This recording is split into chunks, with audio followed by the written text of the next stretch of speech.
Good morning. Welcome to Mirador Television. We're back in the White Hart. Indeed, we are, and I'm here. I'm still aching.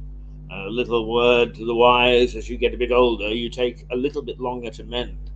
So I'm still aching on my rib cage, but I did manage to struggle to my feet this morning, and I came in to find young Max here with cables coming out of his ears and earphones all over the place and so on and so forth. He'd been busy trying to prepare the ground so that I can just sit here and natter on. Good morning. Good morning. Who's saying good morning?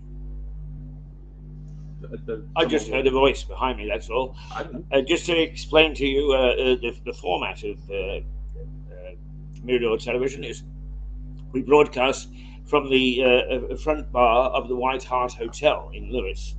And the hotel is an old coaching inn, 15th century, a wonderful old place with a terrific history. And we actually sit here, and if people wander through, whether it be staff, whether it be visitors, whether it be tradespeople or whatever, we often say to them, "Hey, do you want to come on telly and tell the world what you're about?" And some of them do. So if you hear me sort of say, "Who's that?" It's because I'm so used to having my back to the door and having people come up behind me and then suddenly saying, "Hi, Keith," and I didn't know they were there. So that's why I was checking with Max who it was that made a little squeal there. Anyway, let's get on to the task in hand. Max, I was explaining to people yesterday that we go through the newspaper front pages, but of course they're put to bed at about midnight. And between midnight and now, with the fast pace of life and events, the news can sometimes be a little delayed. So we're able to comment on it, but not use it as latest news. So I'm going to give you just a little bit of up to date stuff with them. And excuse me if I disfigure a little bit leaning forward.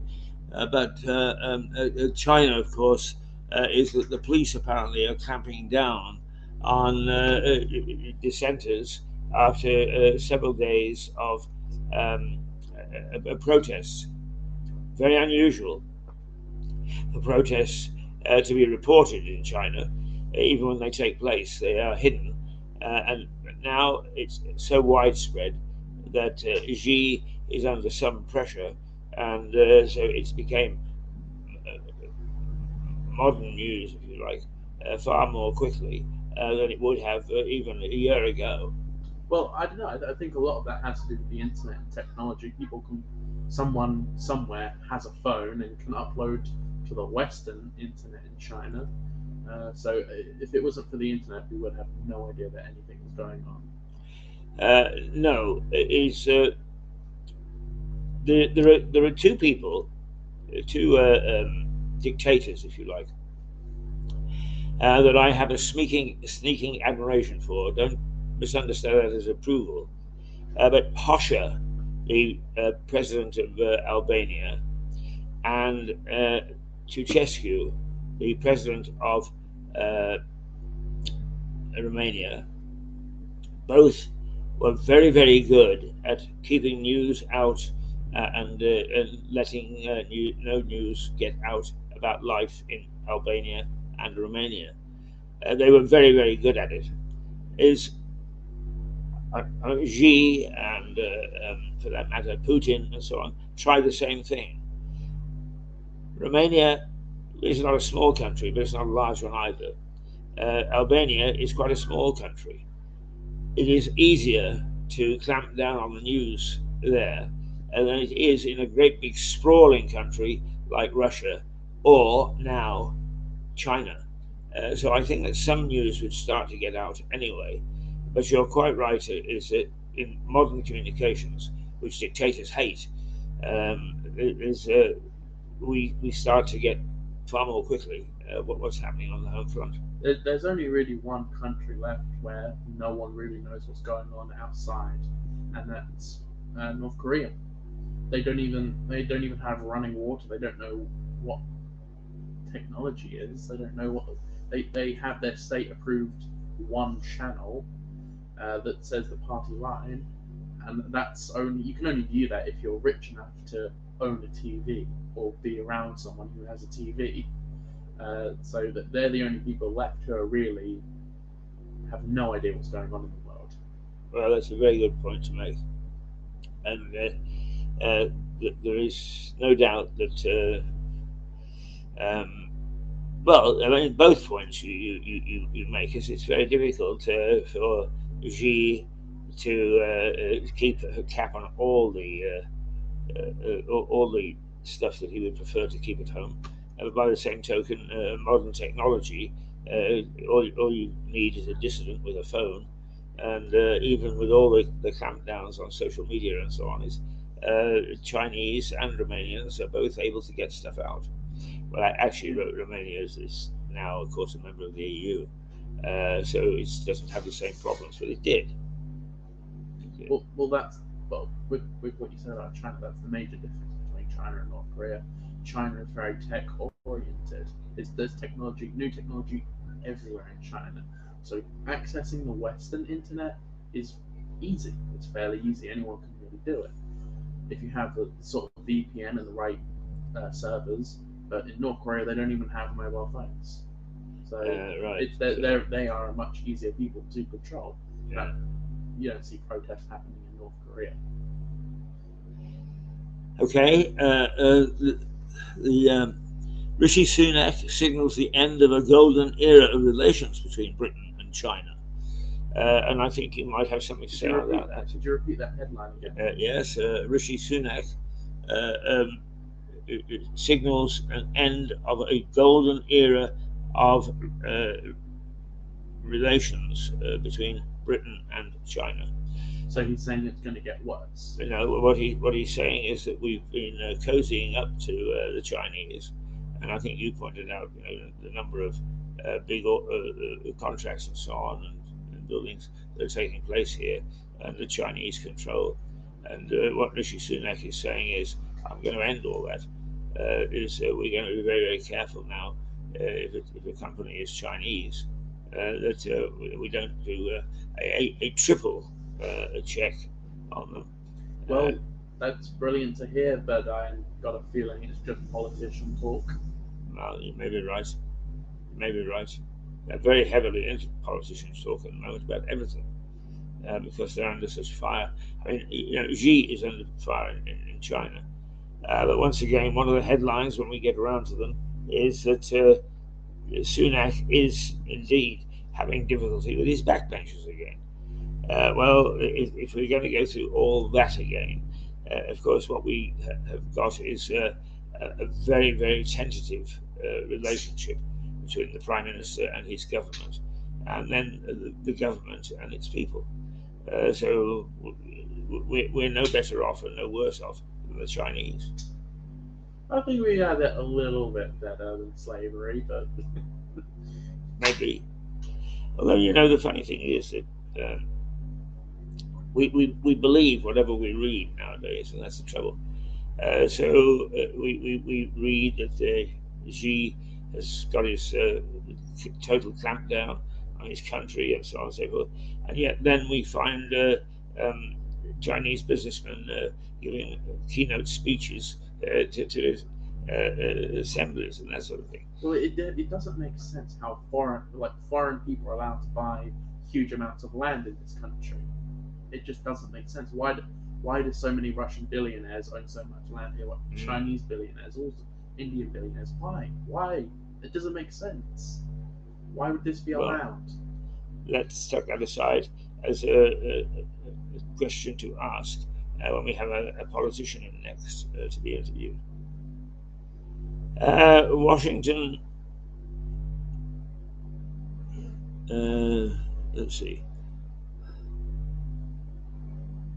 The accusations against Putin that he is instructing his soldiers that when they take over civilian towns in Ukraine is to deliberately have a rape policy, to actually abuse and screw women by force. And a policy of that? Yeah. Who's this by? Who's it? Well, this is said to be now Putin's policy Who's to his reporting troops. on that side? I'm not sure which paper it is. We'll get around to it. Probably the Guardian, but it seems to have very good contacts in Russia and in China and in Ukraine, for that matter.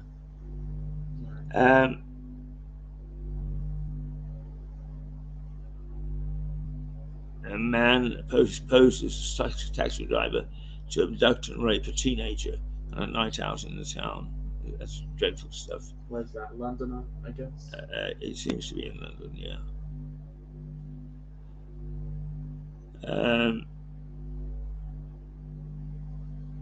It's going to be terrible for me, say 2/3 of adults who worry they can't afford a Christmas dinner. An anonymous tip-off line has been launched to weed out corrupt or abusive Met police officers. 50 migrants are diagnosed with diphtheria in the UK. Diagnosed with what? Diphtheria. I don't know what that is. It's a disease, a pretty awful one too. What does it do? I think it affects the throat, as I recall. Now it's a viral disease. So. Specifically among migrants. No, it's been capped well, but now 50 migrants have been diagnosed with it. What is this, like some sort of scurvy type of thing, spending so much time on boats? I don't know what the manifestations are, to be quite honest with you, but I think probably, like most of them, it starts with a fever. Probably sea related, I'm guessing, if it's specifically only migrants that are getting it. But it will pass on. This country has had it in the past. It's a long time since I've heard the term, but it is something that we are used to here.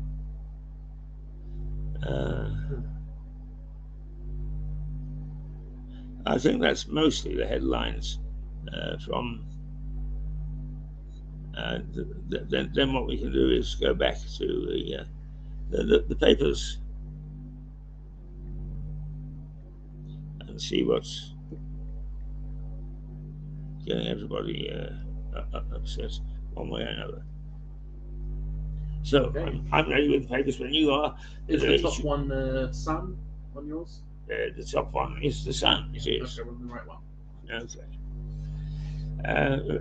Actually, of course, the Sun, because it shies away from political matters, is got a headline: "Do or Die," DAI, which of course is a popular Welsh name, and it motors on the fact that we've got England versus Wales tonight in Qatar at the World Cup. Have you watched any of the football yet? I watch it in little bits and pieces. I don't watch games for any length of time. No, I have never watched a full football game in my life. Is that right? No, never. It's not for everybody, not for the faint heart, as they say. The Star, 2 teams, 2 proud countries, 1 battle of Britain. Come on. And the Mirror, Pride and Passion. England boss Southgate promises to match Welsh fire in the World Cup tonight. So there we are. They go with football. Here we go with the Guardian. They get back to stuff that is vital in terms of our way of life. Sunak warning over China as Xi continues the crackdown on protests. What's the I saying there? Or is it, sorry? The Guardian is saying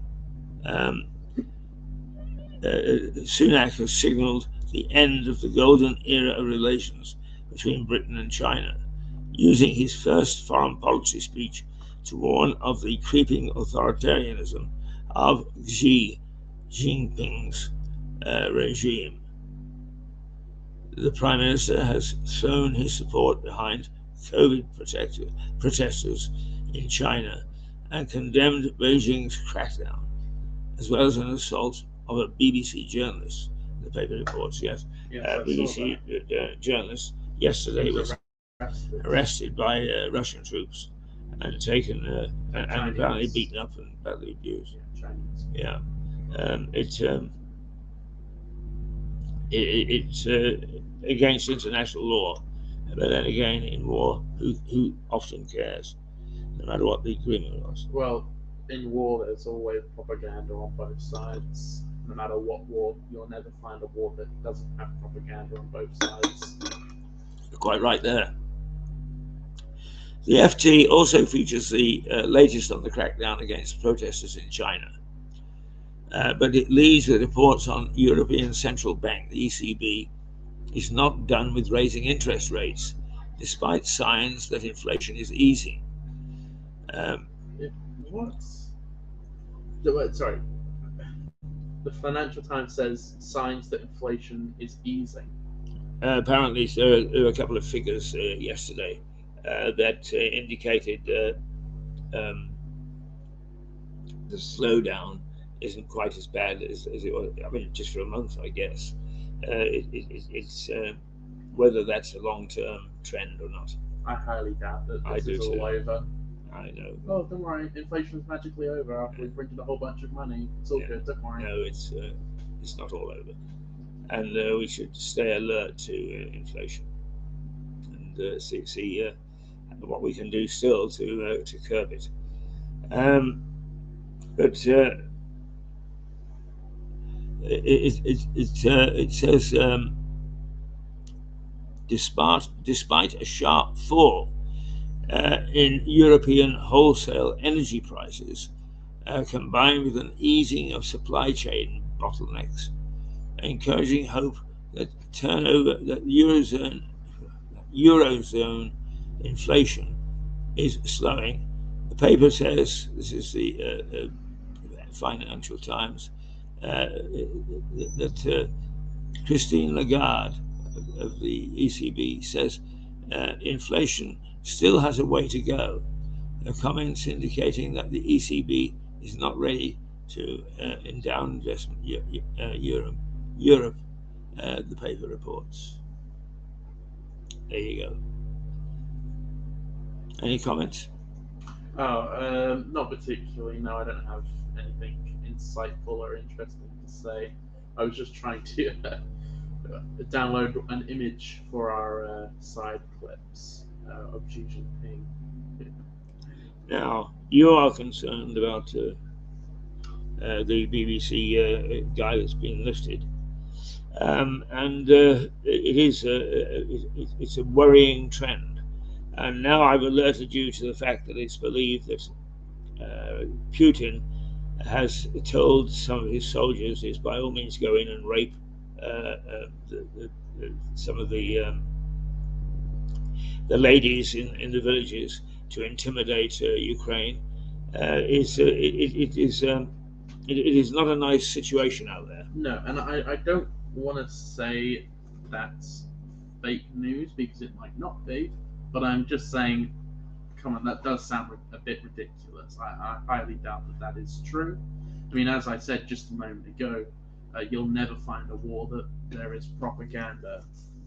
There is every single war there is propaganda on both sides. Yes, but I am inclined to believe the using troops to rape villagers because it is a matter of record that in the Second World War, when Berlin was falling, that regiments made up of peasants from various outer districts whose sensitivities about these sort of things are not particularly keen were used to finish off the Berliners with a mission to rape and pillage and cause great destruction in civilian society.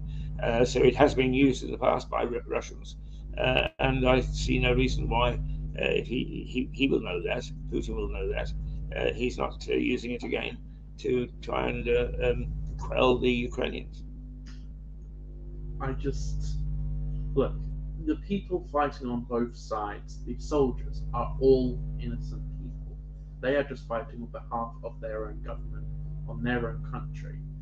Okay, the soldiers themselves are innocent people, and I don't think that those people are evil enough to do such a thing.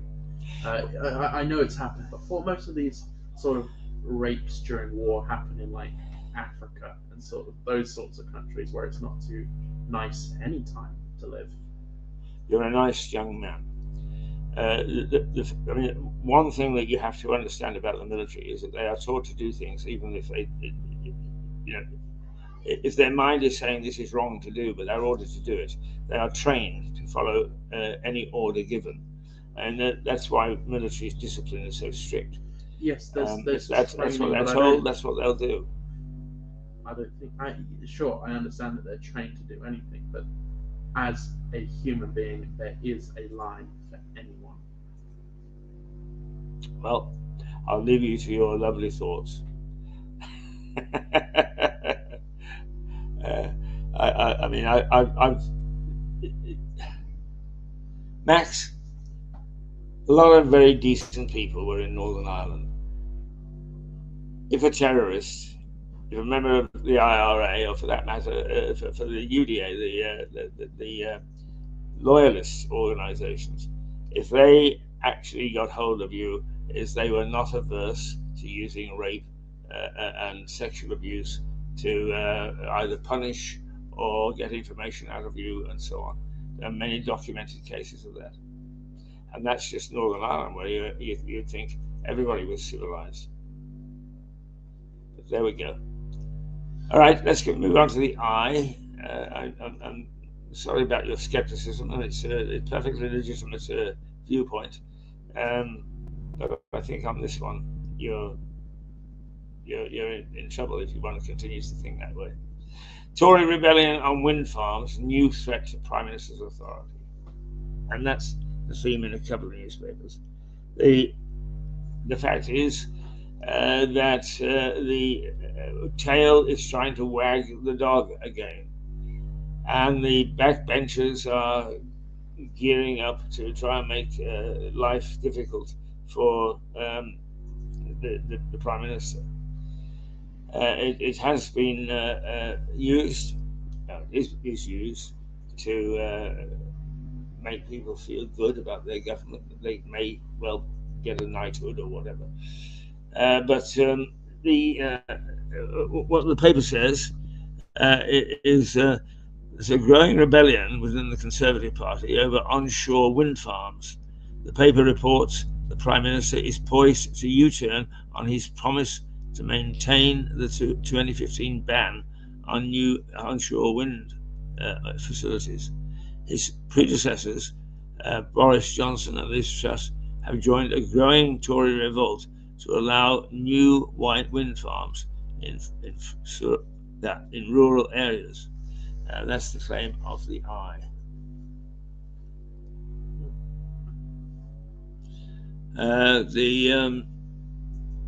The Times, social media firms sold to protect young or pay the price. About time, I think, that whether it's toothless Uproar or not, the Culture Secretary is warning that social media giants will face severe punishments, including multi-million-pound fines, if they fail to stop young children using their platforms. Michelle Donovan accused social media companies of prioritizing profits over people, with a devastating impact on children. New amendments to the China Safety Bill being tabled on Tuesday will require social media campaigns to inform parents of how they will enforce minimum situations against their limits, the paper says. Right. Well, that's interesting because they've never actually taken any action before in the past on children using social media. And the Times is right here that it has a devastating impact on children. I mean, could you imagine being a young person now and having to compare yourself to everyone of every little minor detail because you can see their entire lives on social media, it is very damaging for children. That's for sure. That's for sure. Well, whether they actually can do anything about it or not, at least it's being publicly said that they need to and they want to. Yeah. Well, nothing's happened in regards to these social media companies getting fined ever. So I would like to see it happen, but I doubt it would happen. Unfortunate to say. Yeah. The Times, the Telegraph, follows on social media fines for child accounts, and it has backed up the statement that the government will do something about it. It reports on changes being proposed to the online safety bill, which comes up today. According to new amendments to the bill, firms that do not follow their own terms and conditions, including on age limits, will face fines of up to 10% of their global turnover. Well, it doesn't say yes or no, it outlines the fact, and that's what the paper is saying. The Daily Express: NHS pays out millions to treat patients abroad. Well, we've known that for years. It raises its ugly head when the system in the UK isn't working, and we can. Why wouldn't they? Is my answer. No, it's not. It's my question. Why Yeah. wouldn't they? Well, I don't know why this is front page news. If I'm honest, I mean everyone knows this is the case. No one's reading this headline and going, "Oh my god, really?" No one is looking at this headline and being shocked. Everyone already knows this. I don't know why this is a front page issue, if I'm honest. Well, I suppose that really is if a newspaper is a campaigning newspaper, which the Mail is that it takes the old adage that you've got to keep these things in front of the public eye, otherwise they forget them in a very short period of time. And we know, being professional broadcasters, that that is the case, and that there are a number of things that are done to try and prevent that from happening. The Daily Mail reports on Labour's plan to scrap the tax breaks for private schools, and what they say is that will actually lower the standard of education, and that if you can't actually Hang on a minute. They want to put VAT on private schools. private school fees, yes. What? So if I forget what VAT is now, I think it's 20%. Value added tax. Oh. Yeah. Yeah, I think it's 20%. So if you want to send your children to school, and you're paying £100 right now to do that, it's now going to cost you £121.50 or whatever. Oh, we have a family friend who sent their kids to private school, and they're paying £20,000 a term. They have 2 kids, and there's 4 or 5 terms in a year. Jesus. Yeah, it's a lot. I mean, we forget the vastness of some of these things. When a politician talks about a penny in the pound or whatever, an extra penny, what he's talking about is millions. If you've got, say, 30 million taxpayers, and they each pay a penny, you're into heavy money right away. The Metro, it's do or die. Well, we went through that Russia's shape. So, sorry? That's a very creative headline. Yes, indeed. And it's got the Welsh captain and the English captain shaking figures at one another. Russia's shame. Putin's soldiers are given orders from the top to rape civilians, says Ukraine's first lady. Oh, it's the wife of the president of Ukraine who's making this accusation. All right, that's broadly the headlines and the latest news. It may be that with my croaky voice, it's time to perhaps take a quick visit down to the Grange Park. Grange Park. Yeah. All right, here we go then. Okay, here we go.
All right, and we're back. Right. Well, perhaps if I could just go away from the newspaper headlines for a moment. And I mean, first of all, it's going to be another half decent day, so let's give the weather. And with any luck, I might even be able to give the time. Let me have a look. 9:03 on Well, Tuesday the 29th. Let's see the weather now. Then let me just refresh the weather app. Okay, so it is currently 7 degrees. It's not going to get above 10 degrees all day. It's not going to be raining at all. It says here it's not going to be raining until Sunday, supposedly. But it will be very cold, no more than 10 degrees at all throughout the week. Okay. So it's getting to that time of year again. Yeah, absolutely. Yeah, the I thought I should just make a comment. And you and Jane were very unkind this morning. You looked me in the eye, and both of you said, "Yeah, Keith, you've got to realise that the older you get, the more time it takes you to recover," and it's absolutely right. But you know, we talk a lot about loneliness and all those sort of things for the old, and it's true. I'm not denying any of those things. But one of the things that we do perhaps not appreciate is older people take time to fulfill an ordinary function, like walking down the high street. I sometimes am aware of people behind me, and I step to the side and sort of say, "Yeah, you go ahead. It's going to take me a long time to do it." It does take me a long time to walk down the high street. And if somebody says, "Oh, how about meeting up?" and I say, "Yes, okay, I'll be with you in 10 minutes," it's more likely to be closer to 20.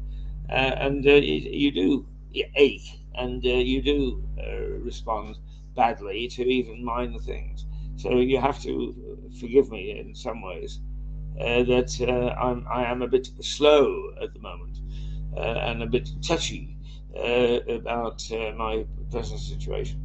But never despair, because one way or another, we have got, despite everything that I say about the NHS, we've got a good NHS, and they do try very hard. Members of that organisation do try very hard, and they have got the financial resources, and they have got the lobsters and so on and so forth. You want to call it that. I'm rambling a little bit at the moment, but generally speaking, all I'm saying is give some consideration to older people. Don't get frustrated with us. We've still got a life to lead and a mind that's active, and we can still kick ass, so be careful. But my experience of going to the hospital in the last 24 hours and trying hard to handle the bruising, particularly from a fall that I had, has been an eye-opener for me, because I didn't really think that we got that way, but we do. So there, youngster. What's on your mind? Not much. Although I do have a Christmas thing to show here because I mean if you can see around us, we've got the Christmas decorations up in the White Hart already, and we've spoken about it before. But we have a clip here about it's titled SantaCon Stories that we can play. Right. Have you looked at it? No, I don't know.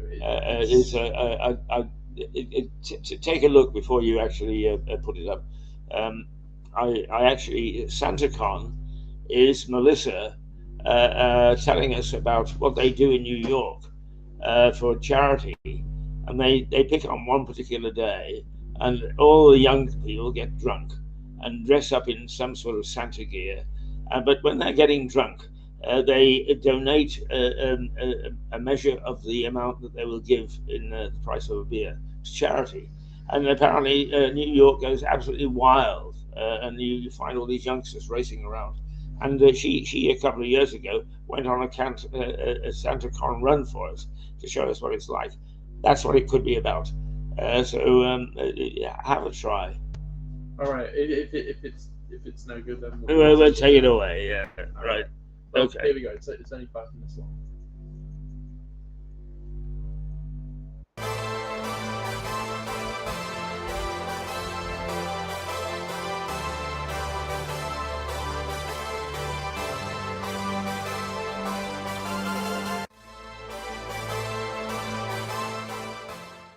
We put our skills of drinking for a good cause.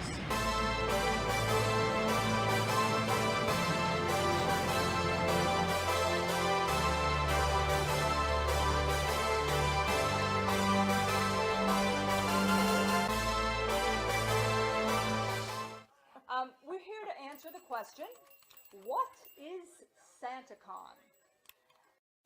Hi, Melissa. I'm Jenry. Hi, Keith. I'm here with Hi, my Keith. Hi. I'm here with my assistant Doreen and Santa Claus, creepy Santa Claus, I like to call him. And we are here to answer the question, what is SantaCon? SantaCon apparently is a charitable Santa Claus convention that happens once a year around Christmas time. It started back in 1994, wow, so about 20 years ago, and it's now celebrated around the world, and New York just happens to have the biggest Santa Claus convention. Essentially, it's a big pub crawl. People dress up as Santa Claus and elves and reindeer, and they start at 10 o'clock at night, and they go from one pub to another. They end at 7 o'clock, and by that time, they're pretty crazy. It's the kind of thing where a lot of people in the city just can't stand it. But a lot of people have a good time. So, and actually, it's charitable. You pay $10 cover charge to get into the bar, and that money goes to charity. So, Show me the way to go home. So anyway, there are some rules that you have to follow when you are going to SantaCon. And there is a Santa's Code. And Santa's Code is right here. And Doreen, there's some questionable language, so all right, I'm the older one in this You're group, the so older. okay. Okay. All right, So- the 5. Can I say that? Yeah, the 5 F's of SantaCon. SantaCon? Can I? All right. Yeah, just don't say the whole word. Okay. Okay, just say bleep instead. Okay. All right. This Rule is a number clean 1. show. Yeah. Rule number 1: don't bleep with kids. Okay. Number 2: Right. don't bleep with the cops. Oh yeah, you can get in a lot of trouble. 3: don't bleep with the bar staff. Right. 4: don't bleep with New York City. That's right. Yeah. And 5: don't bleep with Santa Claus's charity. That's right. Their mission, right? Yep, that's right. They're here to help kids essentially, Yes. and they have a good time at the same time. So anyway, we're heading down to New York City to experience SantaCon. Okay. But I don't think we're not going to drink from 10 o'clock to 7. We'll never get home. No.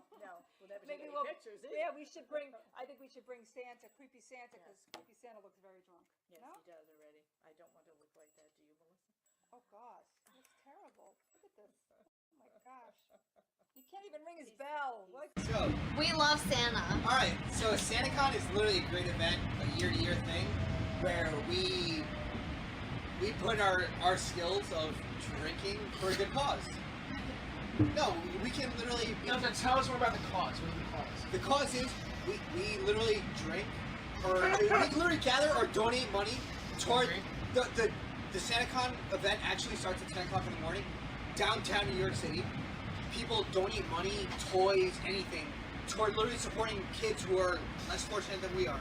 I want to go to New York. It's time to celebrate friends, family, and Christmas, and we come together, have a good time in New York City, and that's what it's all about. Best city in the world. Best city in the world. A lot of bar hopping, a lot of drinking, and a lot of having fun with friends. Now, I thought it was a charity cause. What about that part of Also, it? yeah, it is a charity cause. Obviously, we donate before we... Everyone donates $10 to a charity, and then so they make a good amount of money. You get a badge. You get a badge. You get it to all the bars. You donate. Helps both causes. Yourself, it's a good cause, and everyone has a... It's a bit different, isn't it? What is SantaCon? SantaCon is a time where Best time of the year. we spread Christmas cheer Lots of alcohol. throughout the entire city. We spread alcohol. That's definitely true. Charity. We dress up as Santa. Maybe give her a couple things. Alcohol. I don't know if I said Yeah, that. no. Lots of alcohol. It's the best time of the year. It's a good time. Just fun and cheer to everyone around New York City. Yes. And honestly, people today come was- from all over. Today was the perfect day. It was snowing out. It was Winter the first wonderland. signs of We Christmas cheer. Christmas carol. We jog around the city. We yell at people to celebrate Christmas. Yes. We happy holidays, not just Christmas. All the holidays. Not just Christmas. Happy holidays to everybody out there, no matter what your Okay, religion or can background. you give us a big Merry Christmas to everybody in Great Yes. Britain? Merry Christmas! Woo!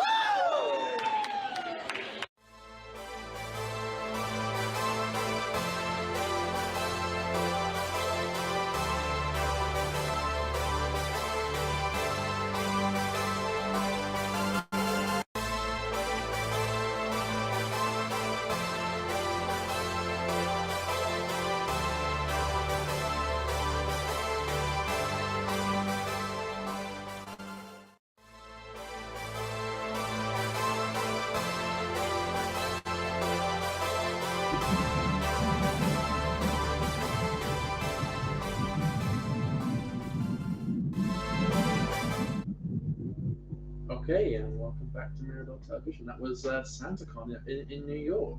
Have you ever been, Keith? I haven't been to SantaCon. I've been to New York many a time. It's a very nice city. And actually, as Suzanne said yesterday, at Christmas time when it's lit up and it's really looking great, it's a wonderful city to be in, and I can totally agree with that. New York is one of the exciting cities of the world, and I must say I've been excited every time I've been there. If I can tell just a little story, which extols me, for a decade, and the reason that Melissa Conti,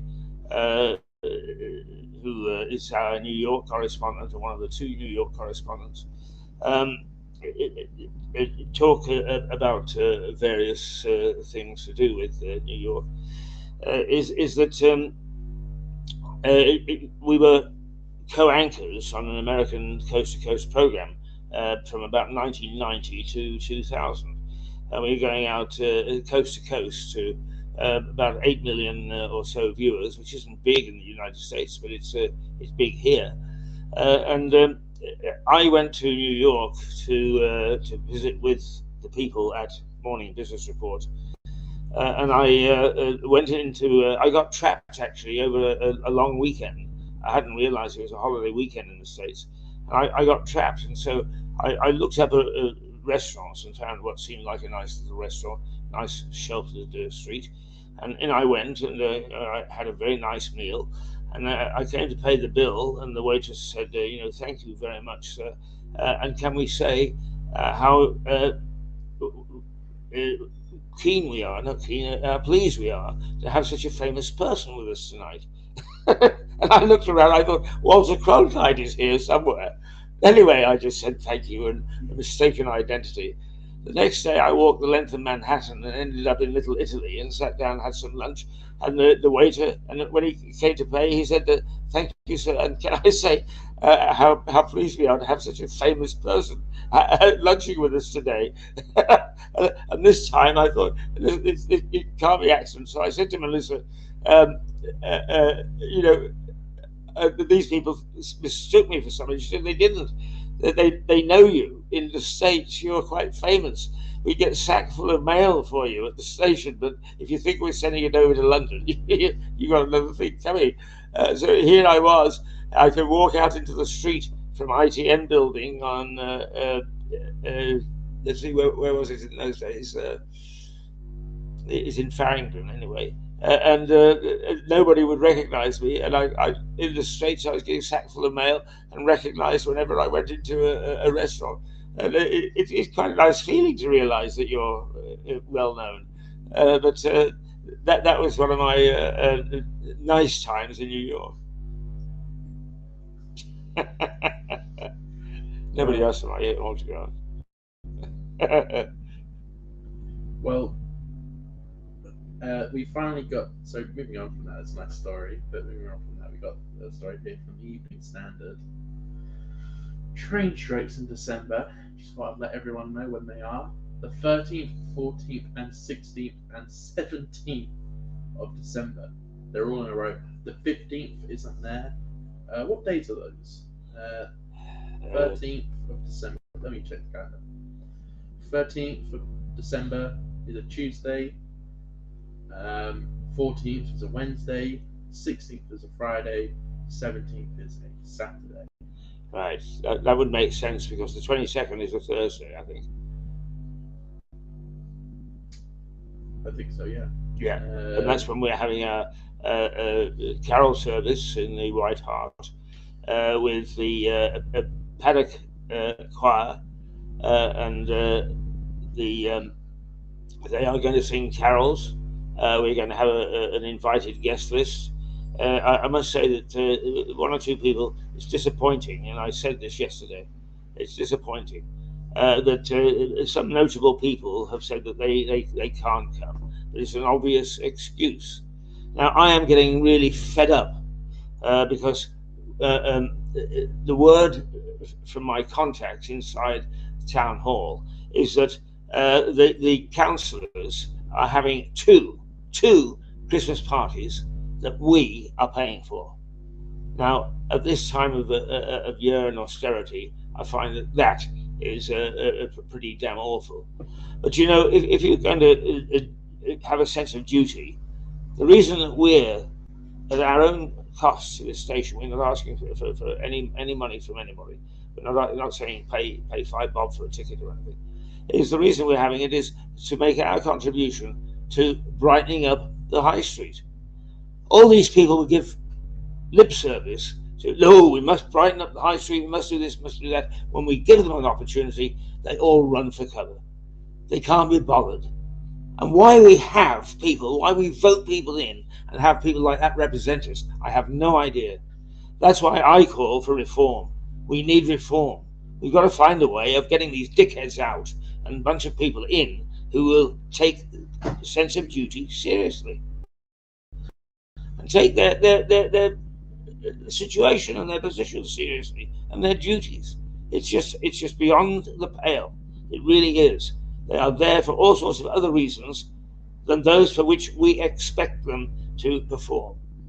I'm assuming the regular people aren't allowed to attend this Christmas party. Yes, well, actually, of course, we've invited as many people who aren't in. No. Their Christmas party. I'm sure the locals. Oh no! It's only for them. It's only for them. Yeah. Which makes it even worse. Our Christmas party, the people that have said yes are the people who are ordinary people who do have a sense of duty, who do believe that we should be trying hard to better our town. And they're unelected. They're not in any particular position of authority. So that is it. The whole thing is reversed or upturned, turned up, overturned, whatever. What we've got is people in power with the term councillor who do sweet bugger all. to really make their community better. And we have ordinary people who don't bother to get any self-aggrandizement, who are perfectly prepared to put out into an effort to try and help brighten Christmas for Louisians. There you are. Morning rant. So they're having 2 Christmas parties. How much do you think this is? Now, this is, I'm informed. Be very careful that but I mean, they can come and say this is a bunch of hogwash if they wish. Well, they all have open invites to come on the show. Yeah, they do indeed. Nobody's taken them up on that. Well, they have. I'm sorry, we've had one. No, we've had 2, have we not? One was from county. Didn't Stuart have a lady here the other day? Yeah, the Green Party. Yes. We only had 1 councillor on. But we had a councillor from the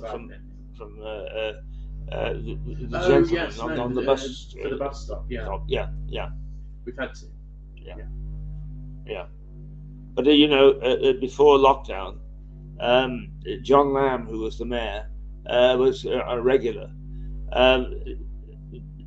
Stephen Catlin, who was the mayor, was a regular, and all sorts of other people came on to back them up with various things. This lot that we've got at the moment is, here, hiding the hair of them. They're so busy making sure that things go their way. Yeah, exactly. Super busy. Yeah. Let's scoff at the public's expense. Keeps us busy. Not very nice. Does anyone know how much their expenses are? I think that they have to declare them in the accounts for the past year. They are open to public scrutiny, so we'll make an inquiry or two about. We want to take a look at the last year's accounts. I would assume that they're online somewhere. We'll take it. I wouldn't be surprised if they were behind lock and key. Well, I wouldn't be surprised at all. I mean, I think they have to be public. Oh, do they? It's a public body, public elected body. You can't actually go around having being responsible for the public's money and not tell them, you can't look at the books. The only thing the district council are notorious for not signing off on the books. They're always a year behind.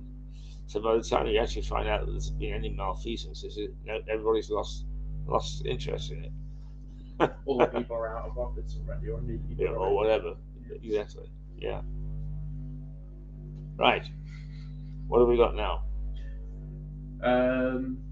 We could go to scenes in Sussex. Keep an eye on that one, because it is Scenes in Sussex was the program title that we used prior to lockdown. So it'll have some interesting things in it. Just do beware that some will be out of date, and they are obvious, but nonetheless, it gives a bit of historical interest for you to know that some of these things did happen. So yes, let's go see in Sussex.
Well, there you are. That is seen in Sussex. These are the things that we look at in this tiny town. We are the biggest little television in the world. We also tell a terrific tale of tiny towns. It's double duty on that one. Now, Max has come across a video which is titled Christmas Cakes. Just before lockdown, we had 3 experts who, including Mayor John Lamb, who I mentioned a moment ago, look at various buys from Aldi, Tesco and Waitrose and make a comparison. And it was a blind tasting. I think that this is one of them where they actually had a piece of Christmas cake to test. So let's give it a go and see if that's the case.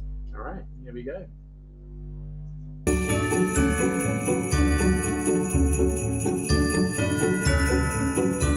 Well, we've got a panel of 3 expert tasters, a mayor, a broadcaster and a salesperson. What have I got today? Iced Christmas cakes. One from Tesco, which says packed with plump vine fruits, glazed cherries and festive spices, steeped in oak-aged cognac. Oh, we go, French brandy. Yes, right, I approve of that one. I wonder if they will. Right, okay. Now, here we go from Aldi. A specially selected iced fruit cake. Does it tell me whether it's got cognac in it? It does not. So we especially need tasting to see whether it has. Right, and there from Waitrose we've got iced fruit cake bar. So here they go, the 3 wise men tasting Christmas cake. Welcome back again. It's John Lamb, the Mayor of Lewes again, tasting this time some Christmas cake. And Christmas cake is something that I often look at because by the time it's served at tea time on a Christmas day, I'm just too full to touch it. So it's quite a pleasure to be able to eat some now while I've still got enough room in my stomach. So I go for the first one. There's a very nice white icing on top here. There's no snowmen or Christmas trees or anything like that. This one seems to have little, oh actually it does, it has little Christmas trees imprinted on the top.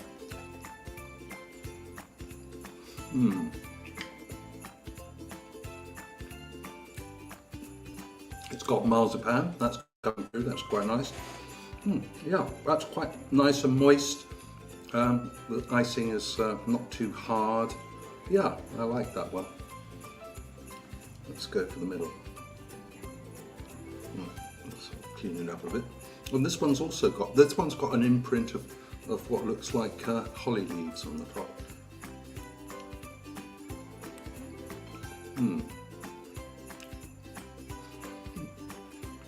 This one is definitely more gingery than the first one, sort of lighter colour, plenty of fruit.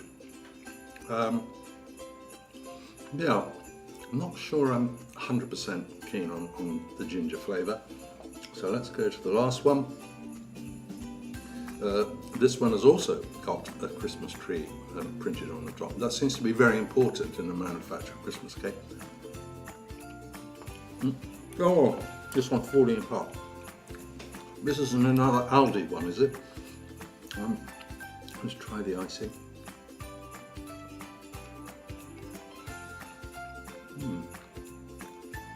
Icing is a bit chewy. I have to say, very difficult to choose between them, but I think in third place would be the ginger one. I think in second place, this one on my right, and finally the one that fell apart is my first choice. So I'm going to forgive the falling apart. Thank you. Your first choice is from Tesco's. That one. Your second choice is from Waitrose. That's that one. And the middle one is from Aldi. Right. Well, that's interesting. I'm going to try the one on my right hand side, which feels quite moist to pick up and slightly crumbly, which isn't to be unexpected. Let's have a bite.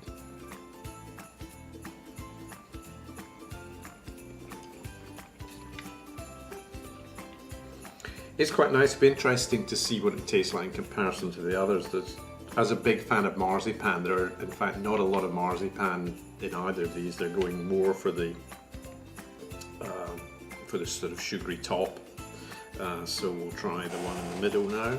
Give that a go.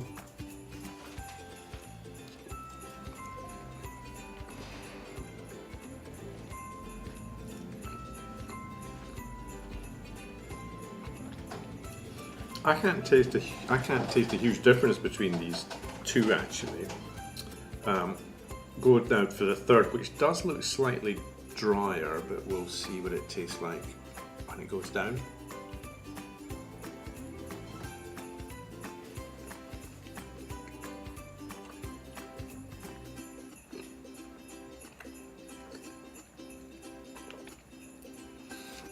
That one's got an odd sort of aftertaste. I'm not quite sure what it is, so I would place this one at number 3.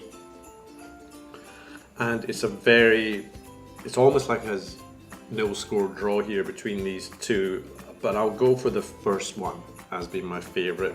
But actually the second one, they're about equal, but somebody's got to come first, so we'll go for the first one. This one in second place, this one in third.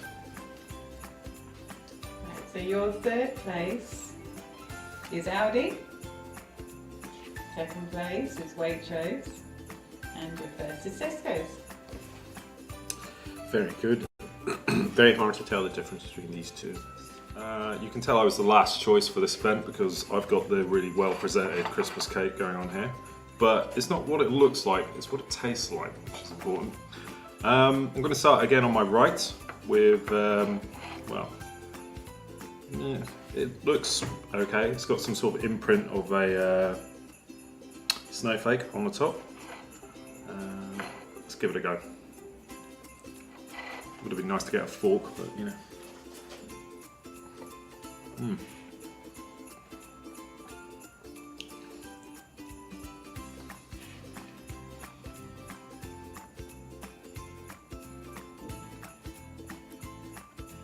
That's quite nice. I like that. That's I'd say it's not a sponge, is it? Because it's a fruit cake, is it?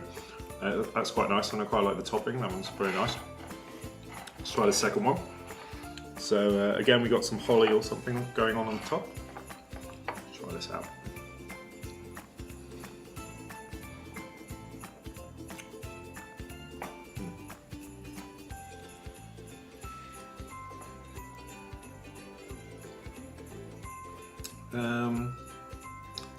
The fruit cake seems a little bit drier than the first one.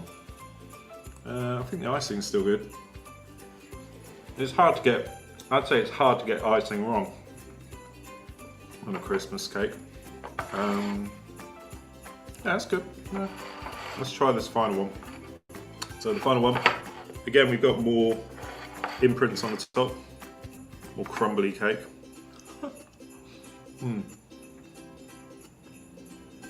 Oh, I'm not sure about this one.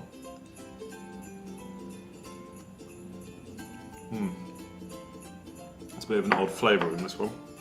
Let's try the icing.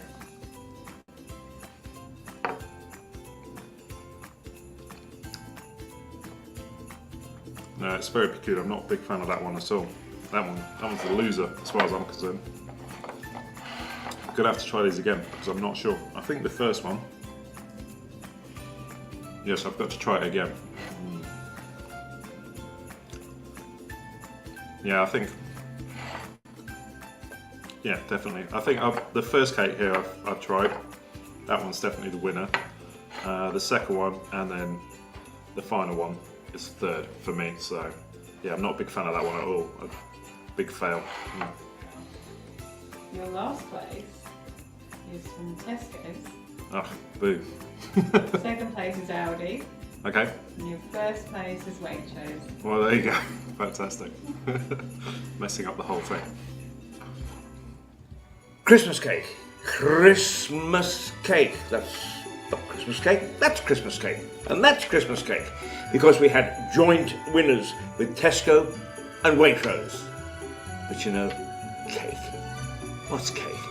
I want a drink. I'm off.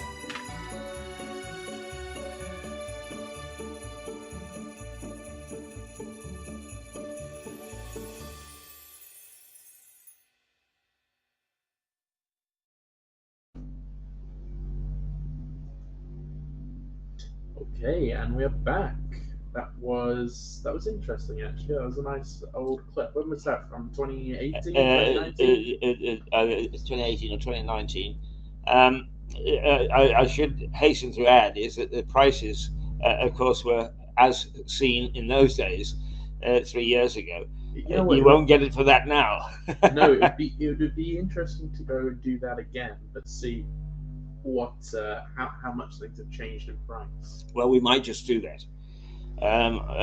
Whether we will get the present mayor to come and join in a tasting, I don't know. But we most certainly will find somebody to do it, and that could be it'd be fun. We'll replicate that, Max. We'll make a pledge that before well, perhaps we'll try and get one done by about the 15th or 16th, where people are still doing their shopping. I mean, most certainly we are well set up here to be able to do the cake. All we got to do is to pop out and get a bit of cake, and let's check one against the other, shall we? Right. All right.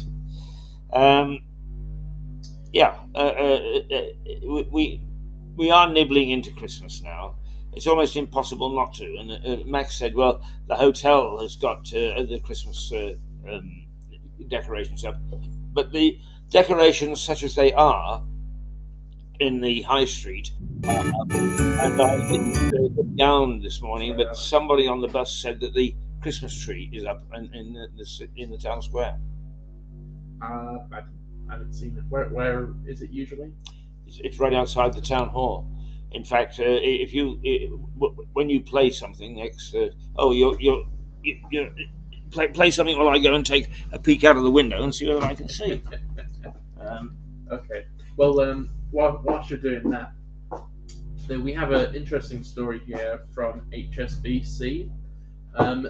Their savings account percentage has risen from 1% to 5%. That's a pretty big leap from HSBC.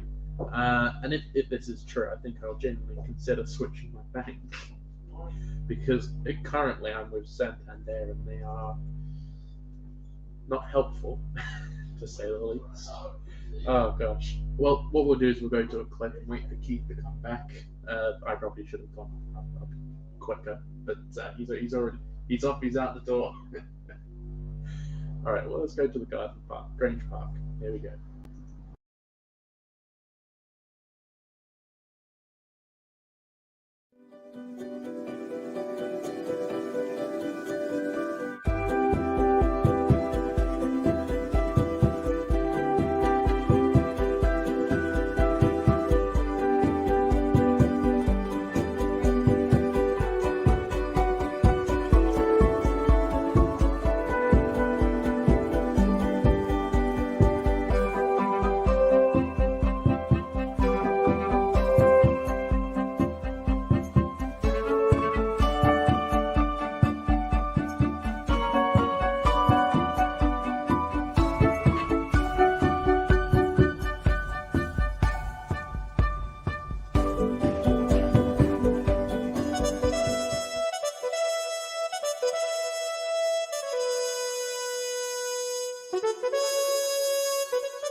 So is the tree back up?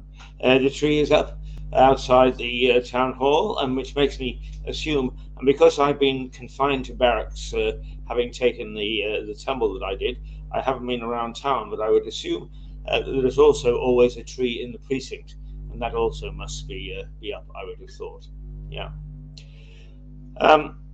Do you mind if I tell one of my tall tales? It is somewhere, and it's. Oh, you want me to find the clip? Well, if you could find the clip, Tall Tales for Christmas, that would be great. I don't know whether you can find it, but if not, I will tell the story because I think it's a lovely Christmas story, and it took place in 1945, 46. But it is one of those very nice things that happen at Christmas time, for which society should be proud. that these things do happen in our midst. So we'll see if you can find the actual story and the item, the program. If not, I shall tell the story. Okay, I'll try and find it. There's so many folders here. I've got a little bit to go through. But do you want to just give a brief overview? Yes, all right. Well, let me tell the story, because we can certainly play the real program when we find it at some later date. But it happened in 1945, at the end of the Second World War, and a Canadian airman who was on his way home after a tour of duty, flying in the war, was waiting for a train in one of the London stations. I'd like to say it was Victoria, but I'm not absolutely sure. And there was a little boy sitting on the bench there, and he just struck up a conversation with him. And the boy said, was the effect of that he was looking forward to Christmas and was the Canadian airman. The Canadian airman said, "Yes, I am." And the usual adult to child, "What would you like for Christmas?" And the little boy said things like, "I would like a mop for my mum. I'd like a duster so that we could keep the house clean. I would like some washing powder so she can keep our clothes clean," and so on and so forth. And the airman was absolutely intrigued with this. And because the little boy didn't ask for anything for himself at all. Upon closer questioning, it turned out that the boy had been, their family had been bombed, but they were still managing to cling on to living in the bombed out house. His father had gone away to war and hadn't returned so far. So it looked as if it was a pretty grim Christmas. And the little boy, still believing in Father Christmas, was sending a list to Santa for all these household items. Anyway, the airman didn't catch his train straight away. He said to the little boy, "Can I give you a ride home in a taxi?" And for the little boy, this was absolutely a spectacular Christmas gift, a ride in a taxi in London. And the airman took him home in a taxi, and sure enough, there was the house partly bombed out. He watched the little boy cross the road, and he saw the mother open up the door, and in the little boy went. He made a note of the address, and he was going back to Canada on leave, and he called some of his Canadian Air Force flyers together and told them about this little chap, and said, "Look, let's have a whip around. Let's buy these things, and when one of us goes back, we can take them back to this family, and we'll have done a good Christmas deed." And that's exactly what they did. But of course, they got a few luxury things and a few toys and so on. And it just so happened that the pilot who had initially seen the little boy and talked to him was going back, and he did go back, and he went and he took this wonderful bag of goodies and put them outside the door of the little boy's house, this bombed out house, and then sat in a taxi opposite, having knocked on the door, and ran. And sure enough, the mother came and picked up this parcel, and not expecting anything, took a little look at it from with good things and so on. She realized that somebody had been a good Samaritan. The little boy believed his Father Christmas. Another nice story. That is a nice story, yeah. That is. Unfortunately, I couldn't find the video of it. There is one around somewhere. We'll look for it and perhaps play it closer to Christmas. Yeah. That is a nice story, yeah. So where do we want to go now? We have a couple more stories to go through. I've got some stories here. Okay. So I'll talk to you about this. HSBC rises rates from savings accounts from 1% to 5%. That is a big increase. It is indeed. I mean, one of the things that has been said about banks is that if they can charge you anything up to 23, 24% on savings or loans and credit cards and all the rest of it, huge amounts they take from you. With particularly low interest rates at the Bank of England, they were loath to give you anything in terms of interest on savings, so people weren't saving. Now that we've got inflation, one of the things that happens is the Bank of England then raises its rates to try and cap it. But those rates are rates that the banks can apply to savings accounts.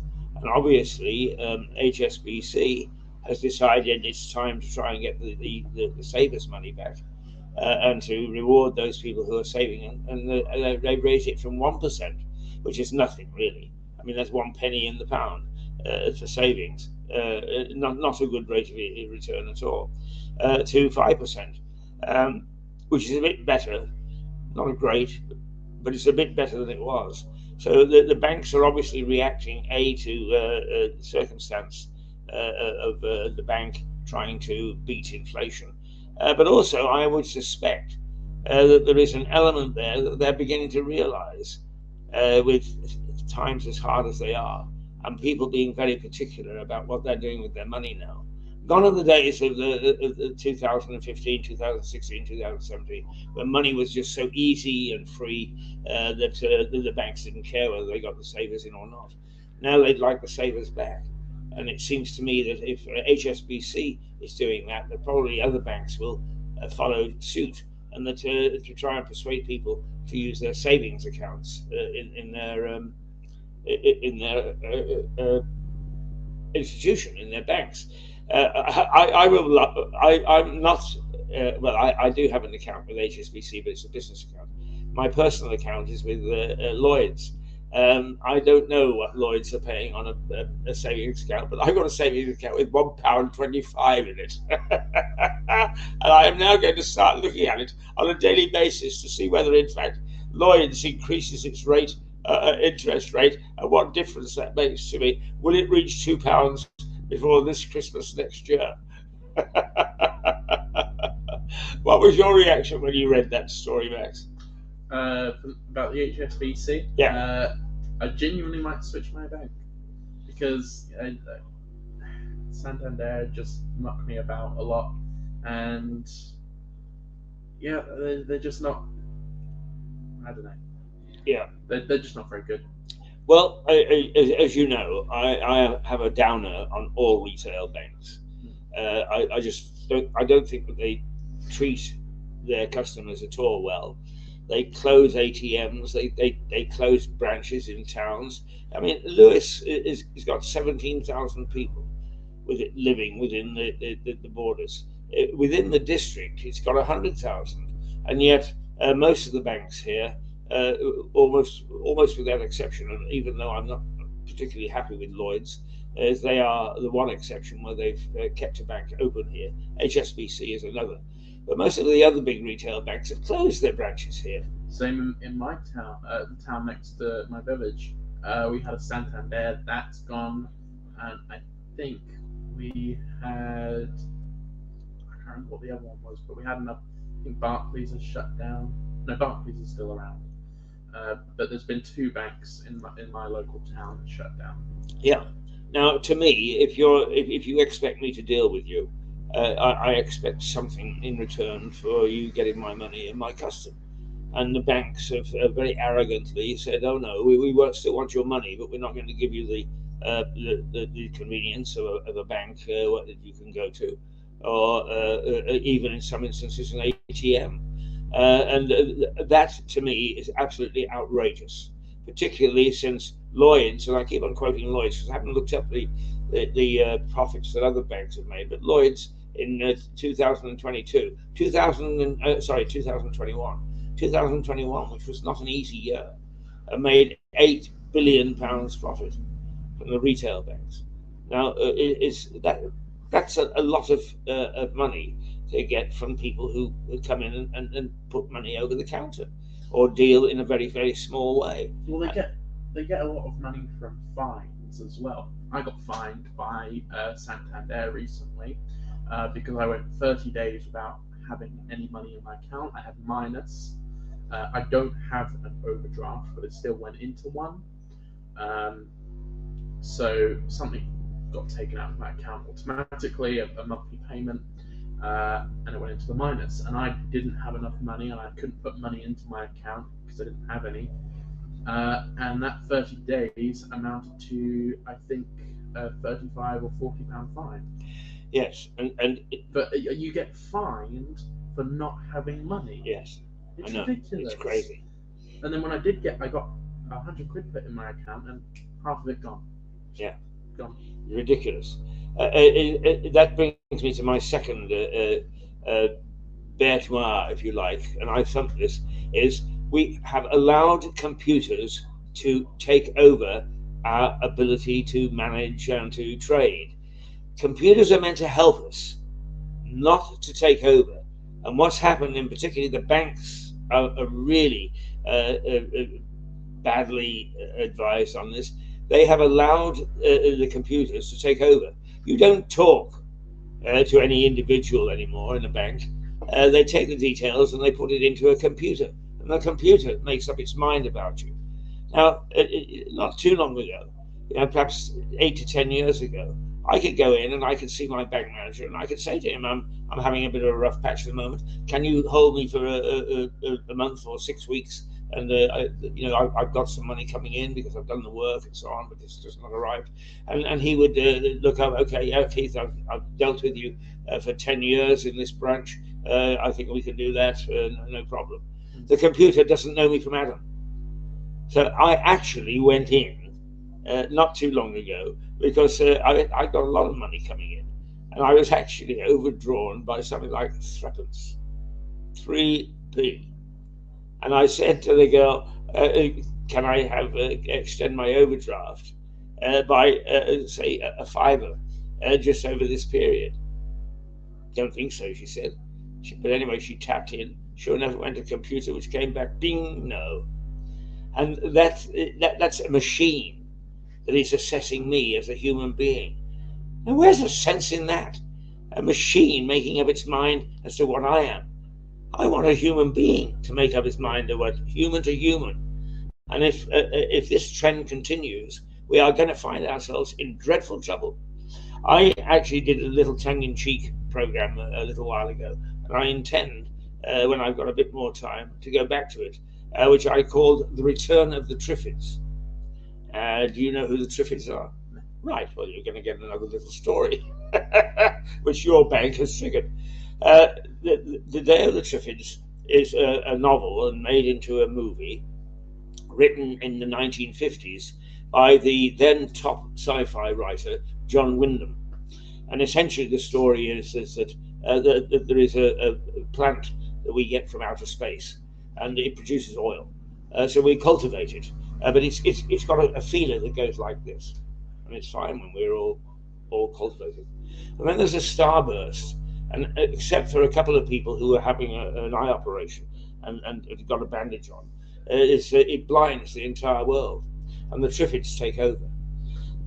So eventually mankind does win back and regains control from the Triffids, but after a very, very horrendous time with these things roaming the streets and terrifying everybody and so on. But my thesis is that the Triffids never really went away, and they're waiting for the weakness so that they can come back and take over mankind again. And the weakness they found is their reliance upon computers, and they're just waiting to strike.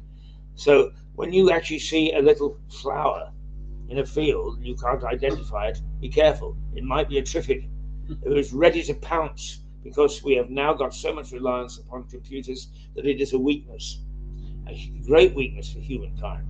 Yeah. There you are. Watch out for the return of the Triffids. Well, with a lot of your stories, I just sort of sometimes I roll my eyes and go, "Oh, back in my day." But this isn't a back in my day story. I can remember when I could go to the bank. I knew the person at the bank. And my mum says the same thing. She was friends with the bank manager. You know, they were a part of it's a small village mentality. You know, we're friends with the local bank manager. But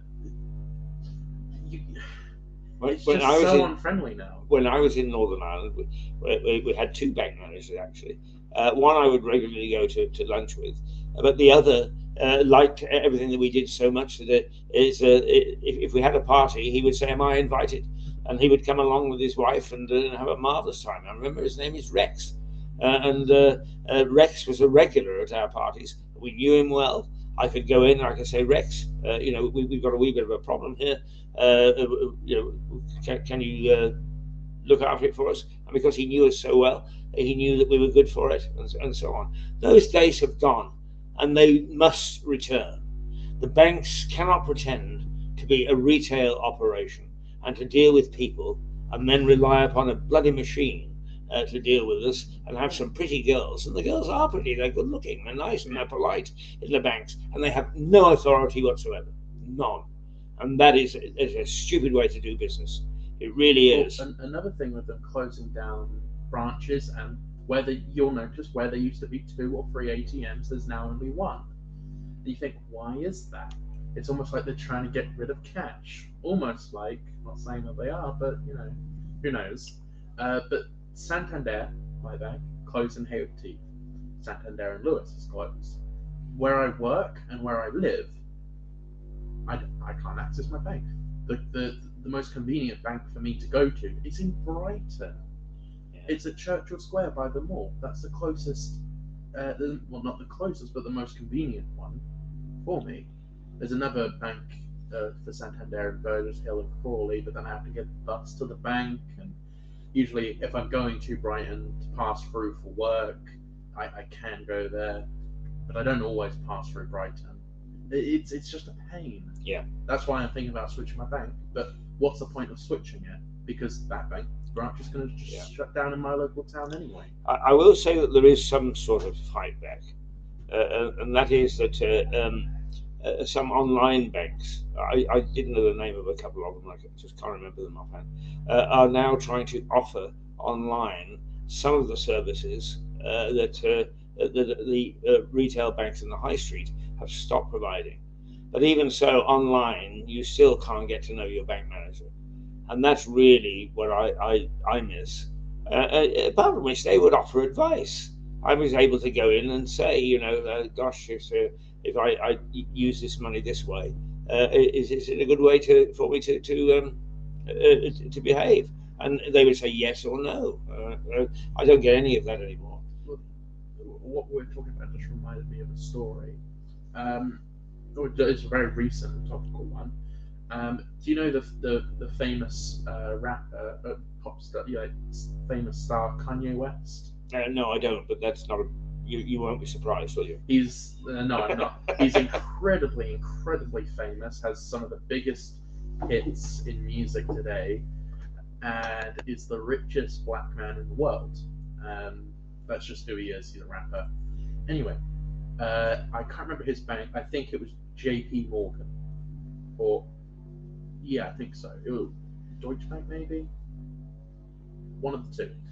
They have cancelled his account. They dropped him as a client, even though he's a billionaire, right? They've dropped him as a client because they don't like his political views.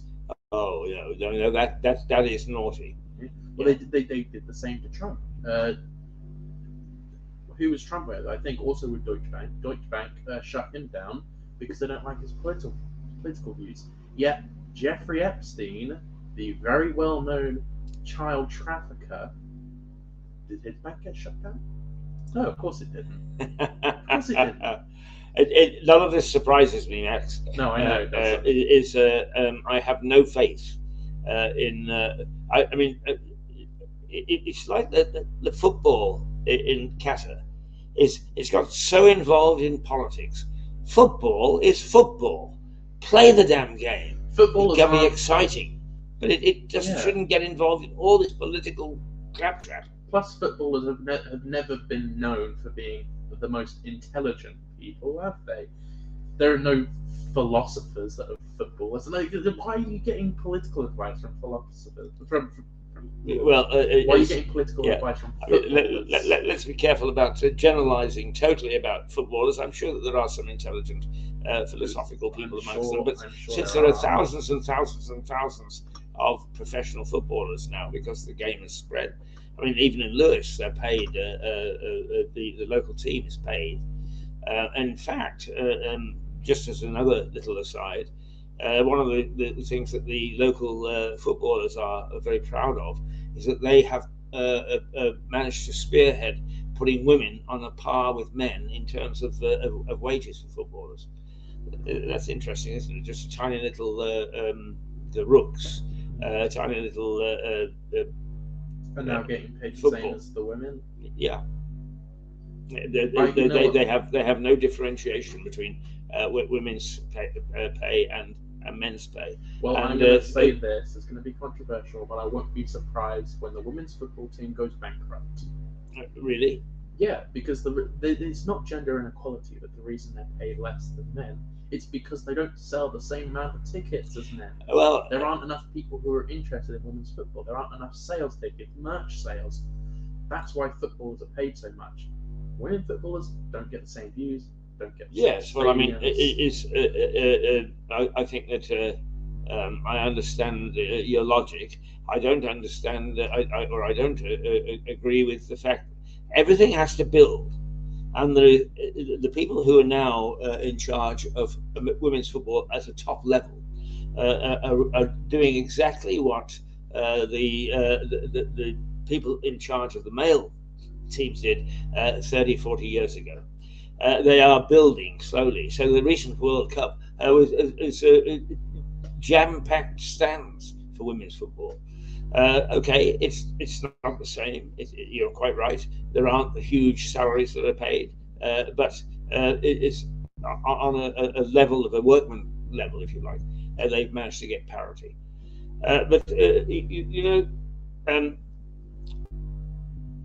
it takes time for people to learn lessons.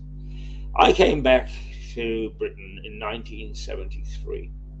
I was head of news in a radio station in Birmingham, and my sports guy took me down to Villa Park because Aston Villa is my team, and it was a fair old crowd, but there was nothing on television and very little on radio. And he said, they think they mustn't use radio or television because it will affect the crowds in the ground. And I said, well, the Americans have been through that 20 years before. And now they understand that if you televise these things, you get huge crowds watching on television. You get tremendous advertising revenue and so on and so forth. Yeah, ha, ha, ha. Yeah, that was only in 1973, right? Do you know how much it costs to advertise a 30-second clip on the NFL? I wouldn't be surprised. I would say probably $30,000 or $40,000. No, you're off by a little bit actually. It's around 5 million for 30 seconds. Oh God, yeah. So you're a little bit off. Yeah, a little bit off. Yeah, I'm not surprised. But they're having weird side note. But the NFL they're having a huge decline in views as well. Some sports are having declines in views, which is weird. A lot of TV had decline in views. Like traditional television, like you watched, had the decline in views during the pandemic, which was really strange because that's when everyone was at home. Yeah, I think there are differing figures there. Online views for like YouTube and Facebook and Twitter, all that, hugely up. Social media views, unbelievably high, higher than they've ever been. Well, I just looked at some figures last week because, as you know, there are those of us who actually believe that television as it was known, in other words, people watching it as television streaming, is not dead. During pre-pandemic, the viewing was about 5 hours per person per day.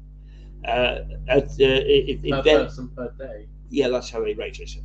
How much do you as an individual watch television in a day? and the average was five hours. Right. Okay. Well, it's easy to understand. A lot of people turn on the television at 7 o'clock. They watch Coronation Street or something like that, and they've still got it on at 11 o'clock at night. I mean, that would account for 3 or 4 hours. But it then went down pre-pandemic because of the impact of social media to something like 2 hours and 15 minutes. Oh, okay. I thought you were saying this was right before the pandemic, so I was confused by the 5 hours. No, Sorry, but since we've come out of the pandemic, television viewing has now risen back to almost 3 hours.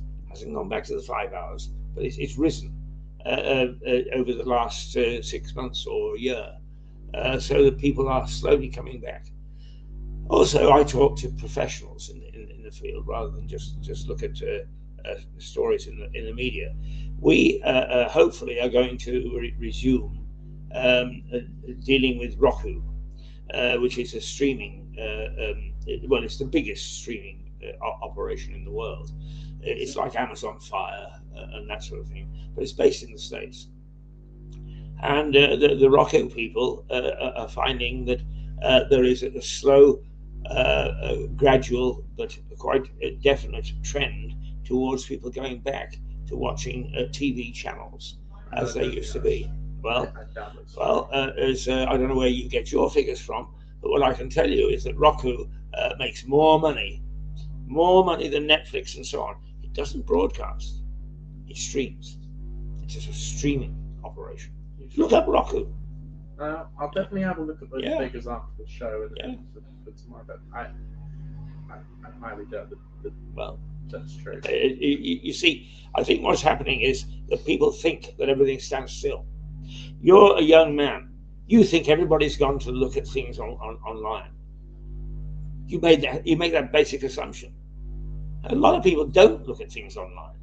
You know, I'm not saying that online viewing hasn't increased and is more popular than ordinary viewing, but ordinary viewing hasn't disappeared. The other thing that is a popular myth is that newspapers have disappeared.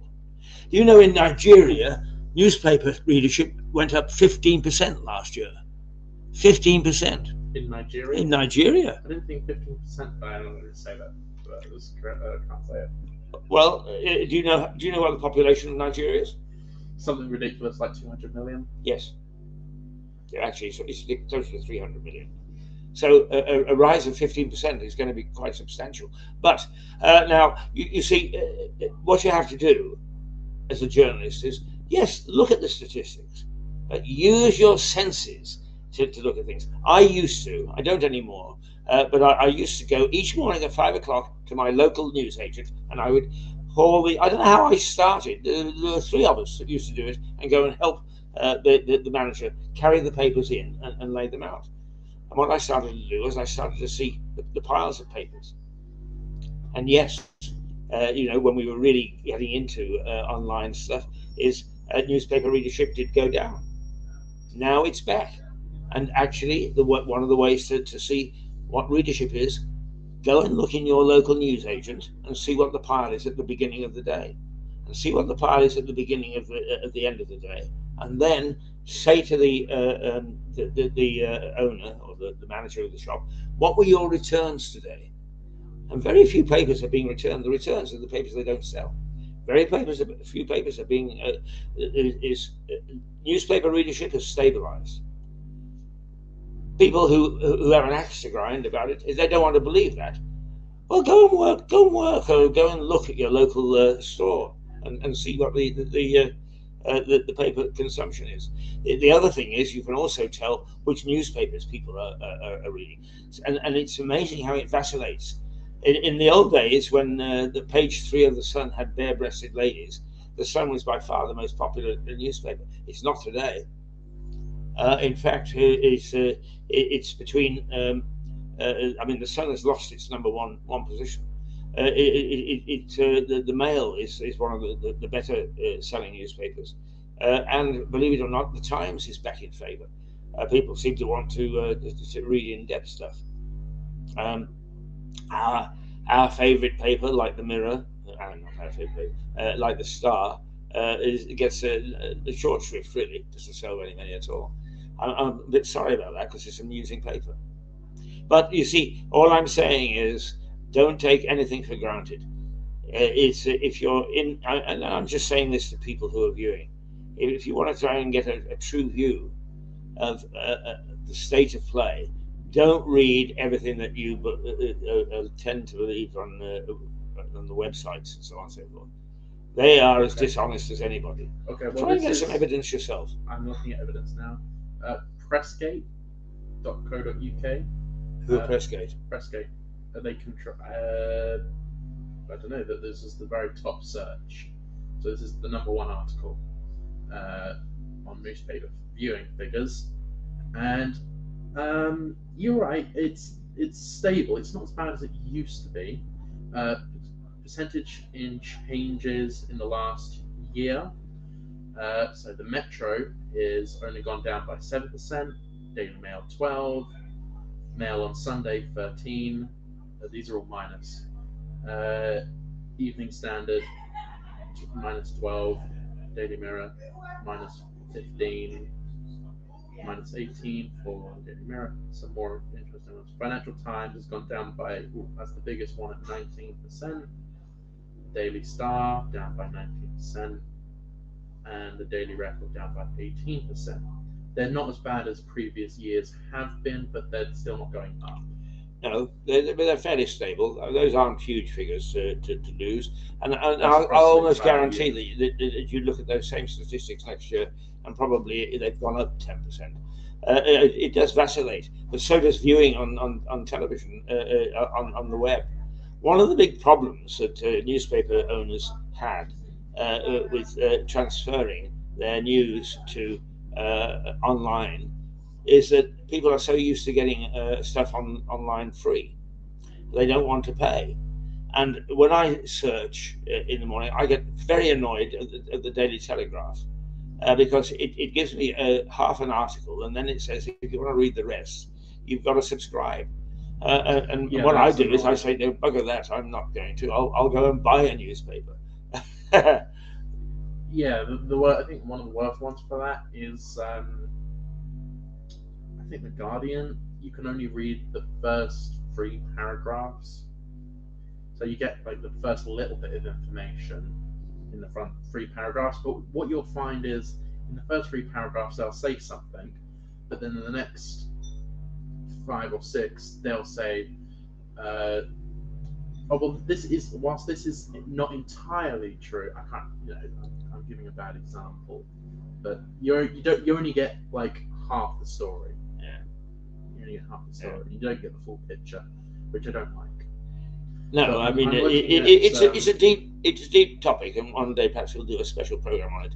But perhaps what we better do now is why don't we take a little trip down to the park, to our potter's wheel, catch our breath, and decide what we're going to do next. Okay, we'll do that.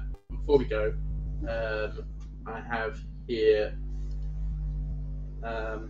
a graph over the last 8 years of viewing figures of newspapers, and it's just a very gradual decline.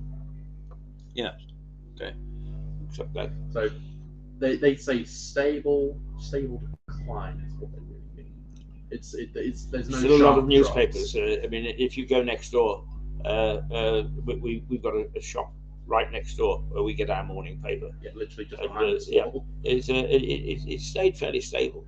That's for sure. But Lewis, there's a lot of old people, so that's probably, if you go to a young hip city like Brighton, they never sell their papers. Oh, that's right. Apart from maybe the Socialist Times, Yeah, I which know. always sold out. You're quite right. Brighton is full of thick young people.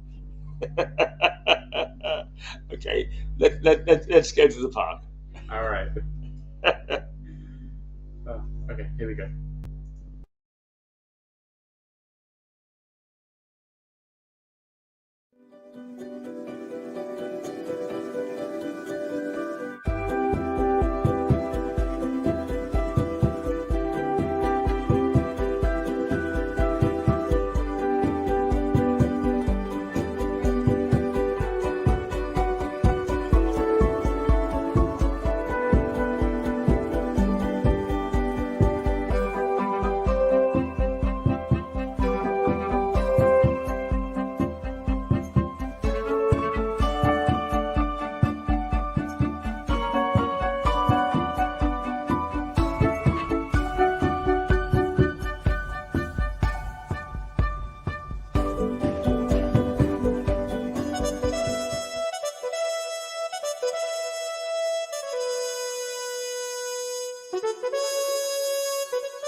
back. So, do you want to explain what our next clip is, just briefly? Yes. I mean, first of all, just let me remind you that this is Mirador Television broadcasting from the White Hart Hotel in Lewes every morning, starting at 8:30 every weekday morning. And we'd love you to join us, and you're very welcome. We don't expect you to tap in for hours at a time, just a few minutes. You're very welcome. But apart from trying to give you the latest update on news, we also try to bring a little bit of information and a little bit of nostalgia. And half an hour ago, we showed a program in which the mayor and two other gentlemen tasted Christmas cake from Tesco, Aldi, and Waitrose, wasn't it? Oh, Aldi, Waitrose, yeah. Yes. And they gave their views on which was the best buy. We're going to show you them doing the same thing for mince pies. Just a warning, because we do actually put up the price, and that was the price of 2 years ago. So do be careful. 3 years ago now. So do be careful when you look at it and think that Aldi or Waitrose are selling mince pies at those prices. They're not. The food prices have just jumped enormously. I mean, it's interesting that we have a record, so we can go back and find it. Absolutely, yeah. Well, we are, as we said, we're going to do the same thing again. So we'll include mince pies. I think we made 3 programs all at the same time, and we'll try and do that this time around too. But just as an example, Max, I bought for 5 years some ham slices for sandwiches, perfectly acceptable ham slices, and they were £1, and you would get 6 or 7 slices and so on.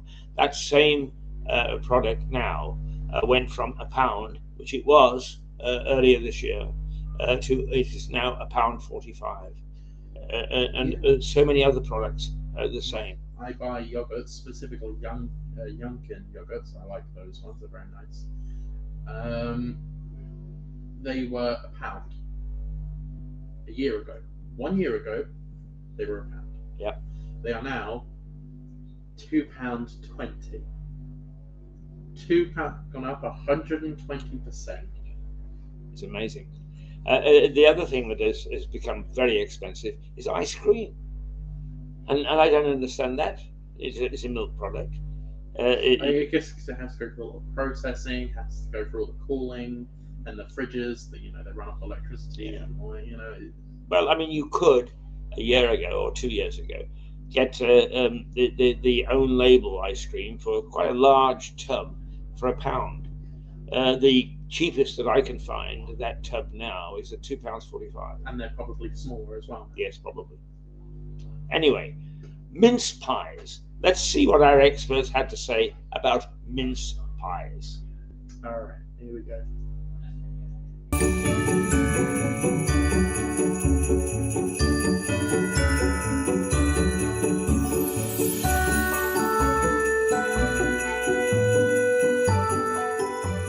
We've got a panel of 3 expert tasters, a mayor, a broadcaster, and a salesperson. We're going to start off today with a blind tasting of mince pies. Here we go with Tesco. And Tesco, a butter-enriched pastry filled with spiced mincemeat made with sultanas, currants, and raisins. We have got Aldi, and Aldi have 6 classic mince pies with brandy and cognac. Now that's my type of mince pie. Oh my goodness me, is it specially selected? I could specially select those. 6 night before Christmas mince pies from Waitrose. They have no idea what they're tasting, and they're going to rate them. Here they are, the 3 wise men. Oh, I know them, wise, but they've got very good taste buds. I'm really delighted to have been asked along to try various items of Christmas fare. I have to say, usually at Christmas time, I'm full up when it comes to pies and cakes and so forth. So it's a bit of a treat for me to be able to try some in advance. The first one I've got here has got a nice top on it. Looks like a star and a Christmas tree, and a whoop. Oh, so this one is not very.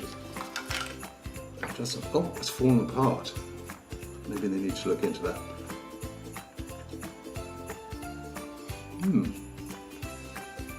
Quite nice pastry, fruity, and moist too. So that's not bad, that one. A bit sweet. Now the next one looks much more homemade. It's actually got a clock face. I don't know if you can see that. So they've obviously thought a bit about the design. Ooh. Now this one's very different from the first. You get a strong taste of orange, I think, coming through that. That's interesting. And finally we've got a more traditional sort of lattice on the top, like that. And let's hope this one doesn't fall apart.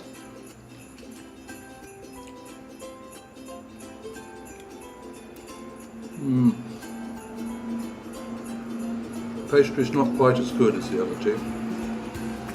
And the filling is a bit tasteless and too sweet, I would say.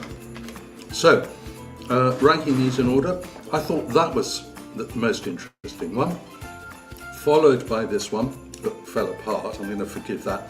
And I think the one with the lattice on top is my third choice. So the one in the middle that you chose, that is from Waitrose. Oh, they'll be pleased. The one on your left is Tesco's, and They won't the be other so one pleased. is Aldi on the Oh, other right, side. okay. I think Aldi needs to do a bit of work on the pastry. Hello, my name is Mark, and I work at Mirador Television. And I'm now about to try and follow the footsteps of the mayor, which is could be a big task. So we're going to start by trying the mince pies. The first one is latticed, coming out of its cup quite easily, and it tastes like it's quite fruity. The pastry is sort of quite nice, and it's quite well filled as well. It is quite sweet, but as I quite like sweet things, I'm not going to complain too much. This one is quite a different design. Looks a little bit more like shortbread in a way, but I'm sure that's not how it's going to taste, so we'll give this a little go. I quite like that, but there's a lot of pastry around it and not quite so much filling, but it's a nice mince pie. And last but not leastly, we have another one in a bit of tin foil. Unlike the mayor, my ones have hung together. That one, I think I would put that as my number 3 choice.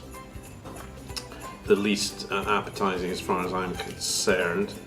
So I would actually choose this one as number 1. This one is number 2, but it is quite a different type of mince pie. And I'd put this one in at number 3.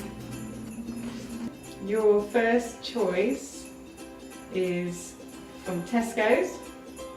Your second choice is from Waitrose, and your third is Aldi. Hi, I'm James. I'm the everyman brought in for this taste test. I'm being force-fed mince pies from 3 different retailers. Let's have a taste. Yeah, I like that. That's pretty good. I'd say the pastry's a bit dry, but the filling seems quite nice. It's not bad. Let's try the second one here. Doesn't seem as fancy as the first one. Let's find out if it tastes any better though.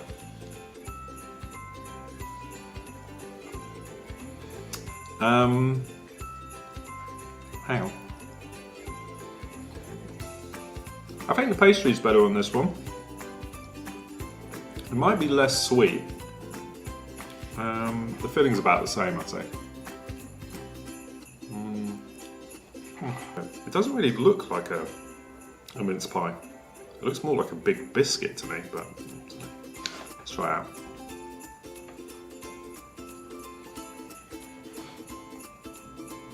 Actually, you know what? Even though that one's really strange, I quite like it. It seems less like a mince pie than the other two, but it's still quite tasty. I think I would put the strange clock cake first, and then I'd put the first cake it had, the one with the star on the top. And then I'd have the Latisse last. So your strange clock cake is your favourite from Waitrose. Oh, okay. And your second choice is from Aldi. Oh, okay. And the last is from Tesco's. Interesting. Okay. The winner of the mince pies was Waitrose.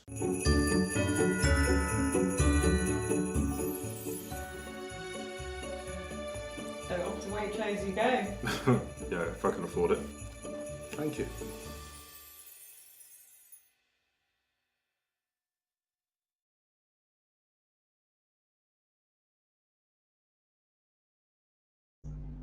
Okay, and welcome back to Mirador Television. So that was an interesting clip about taste testing, and hopefully we're going to do the same this year for Christmas. Yeah, hopefully we can get that in the works.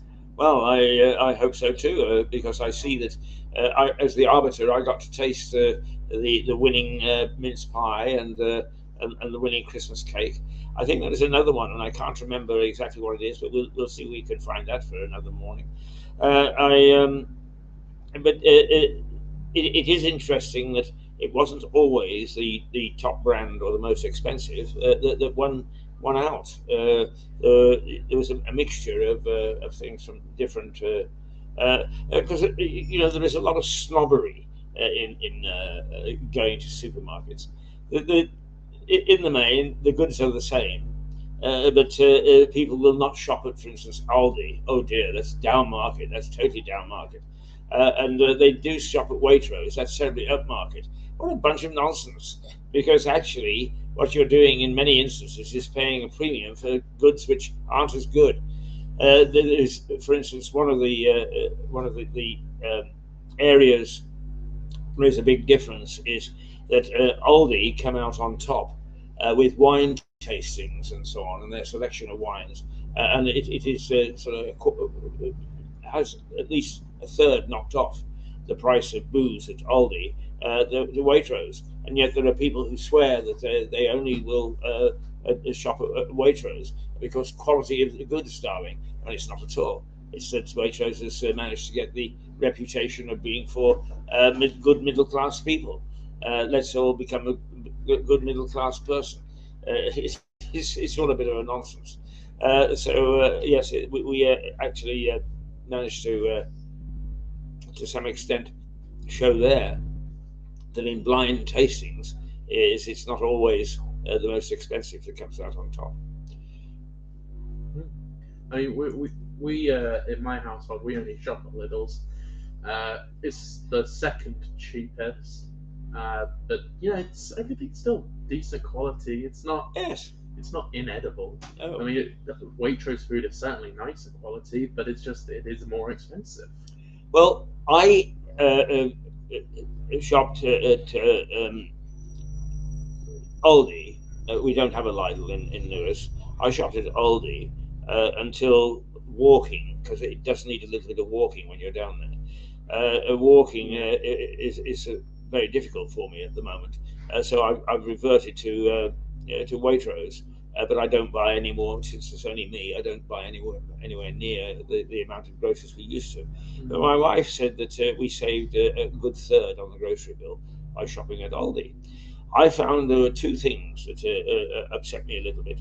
One is they would hook you onto something that was really good, and they would stop bringing it in. Yeah, they do that. Yeah. That's really annoying. Yeah, and the other thing is that they quite often would have something that's a very reasonable price, and the substitute was a little bit extra on top.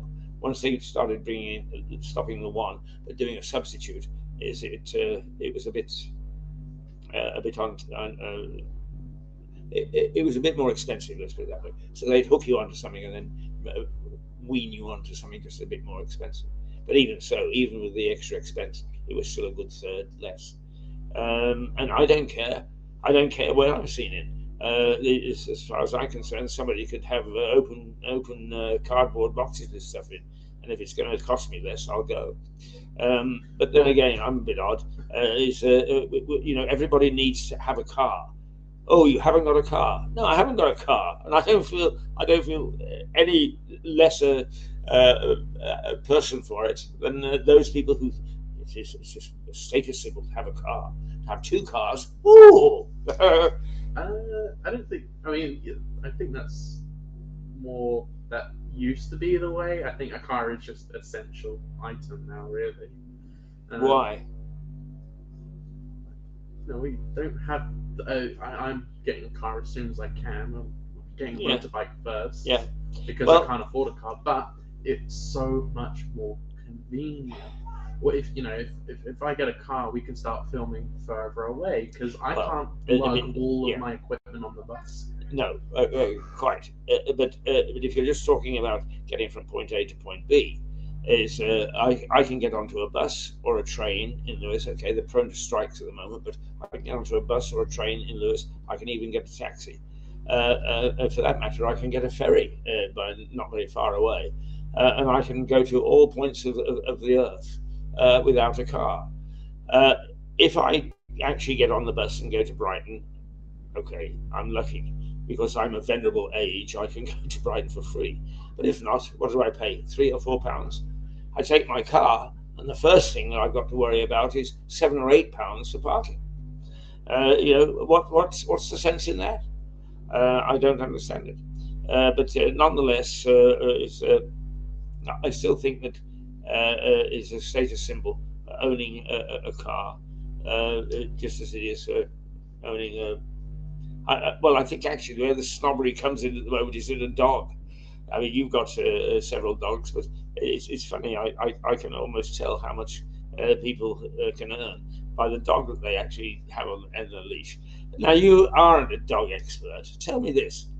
Why is it at one time, and I have to say that at one time I owned a Great Dane. It was in Canada, but I owned a Great Dane who was 3 inches taller at the hip bone or leg bone than the average Great Dane. He was huge, and he was beautiful. He was the softest bloody dog I ever came across. And in those days, having a big dog was a status symbol. I didn't have a dog. This dog as a status symbol. I did it because he was actually out of a home. I took him off a friend who ran a kennels. But most people now seem to have little dogs. Why is it the fashion to have little dogs? Well, as someone who's had 10 chihuahuas over my lifetime, I don't really know. I much prefer smaller dogs. They're far easier to deal with, far easier to walk. There is a reputation of them being vicious. It isn't entirely. It's not true. Okay. Same with pit bulls. They aren't vicious. It's the owner who doesn't train them. I mean, there's a certain type of people who own pit bulls, and they're not usually the nicest. Yes. Used to be Dobermans. Dobermans. Dobermans were supposed to be the vicious dog. Yeah. Right. And it wasn't the dog. It was the people. Yeah. I guess a fashion for small dogs is they're cute and they can go in your handbag. For young, women who have rich parents, they all have handbag chihuahuas, and you can tell if someone has a handbag chihuahua, 99% chance that it's daddy's money. That's what they're living off of. But I love smaller dogs. I so much prefer them. They're easy, they're cute, and they sit on your lap as well. They're lap dogs. It's nice. We had a corgi for 17 years. She lasted 17 years. Yeah. She had two. She was unfaithful with a boxer one night to me, and produced 2 Borgies, and we kept them, and they were. We had them for about 15 years as well. We had this whole family of, and luckily, For part of that time, we were living on a farm in Northern Ireland, so I was able to walk through the fields with them, and we also had 7 cats. Yeah, I've got a cat as well. It's 16 years old. She is. That's a good age. She's a huge cat as well. I don't know why. She's the biggest female cat I've ever seen. She's huge. We've had lots of pets over the years. We've had birds. We've had hamsters, dogs, cats, chickens, ducks. All in our house. We have a pond in our back garden. Oh, right. So we got very lucky. It's a council house. We have a pond. Indeed. We got Sounds incredibly really good lucky. to me. Yeah. So we had ducks, but we got rid of those really quickly because ducks are disgusting. They smell awful. They're the worst. Have you ever had ducks? No, never had ducks or swans or any birds like that. Although, just once again, just a fashion change, because I do remember that my grandparents during the Second World War, from 1939 to 45, is because there was a shortage of meat and eggs and so on, is they did convert briefly their back garden, which is quite a large back garden, but they kept hens, and they produced lots of eggs and occasionally meat and so on and so forth when the hen had outlived its usefulness. Almost everybody in those war years kept or turned their back gardens into both vegetable growing lots and also keeping hens and so on. And it was interesting that about 6 years ago, in St. James's Park in London, they took a part of it and they, over a period of a year or 2 years perhaps, they did a demonstration garden from the war years, and you could go and see what an average English garden looked like during the war. They even put an Anderson shelter in it, as I recall. And that was fascinating because with whatever the demands are, that's how gardens change. The one thing that really upsets me more than anything, I suppose, is that with the advent of the car, with a lot of houses, particularly on housing estates and so on, you see that the front gardens have disappeared and they've been blacktopped or cemented, so the car has got a place to it is in that same period I'm talking about, in 1939 to 45, or even beyond, perhaps into perhaps as much as 55, is front gardens always were very, very beautiful. They were all floral and so on, and lawns and so on. Hedgerows. There used to be hedgerows between all the houses in a row of house on an estate. There was always hedges, and you'd have wildlife in them. You just don't see that anymore. No, that's right. We have tried to make our council house as nice as possible. We have a white picket fence. We have a nice. Well, we don't really keep the front garden up too much, but we've got a nice, bush. We've got 2, and we have a very, very nice and quite huge, actually, antler tree. And antler tree? Yeah. What's an antler tree? It's a tree that just grows in all different directions. It's completely wild, and they are a pain to keep because they grow like weeds. They just sprout. A bit like a landai. Yeah. They're making their way through the concrete as well. It's stressful because it's like, oh god, how long is it before the tree winds up in pipes or even at like isn't there something else called something weed, Japan weed, or it's an Asian name, and it also has the same sort of thing. It grows like crazy and gets into cement and so on, and breaks down buildings really. So there are a few plants that you have to watch out for. Rhubarb also is a prolific, but you need that. Yeah, we have a blackberry bush going along the back of our garden as well. Right, now those are all delightful red herrings going off in different directions. What else did you find in the paper this morning to talk? Because actually, where are we? We're at 10:42, and you are watching Mirador Television with Max Hurd and Keith Hayes, broadcasting out of the White Hart Hotel. The date is the 29th of November, Tuesday the 29th. The time is 10:43. The temperature outside is only going to rise to about 9 or 10 today, I believe. We could be in for a spot of rain here and there, and the breeze is mild. Not a bad day, but you might get wet if you're not careful about it. Yeah. Yeah. So that's who we are, and this is where we am. I do have another story. I'll keep it in the local area. From the Mid-Sussex Times. So homelessness is an issue, and the Mid-Sussex Times have figures on homelessness in Mid-Sussex. Now, Mid-Sussex district is actually very, very, very small.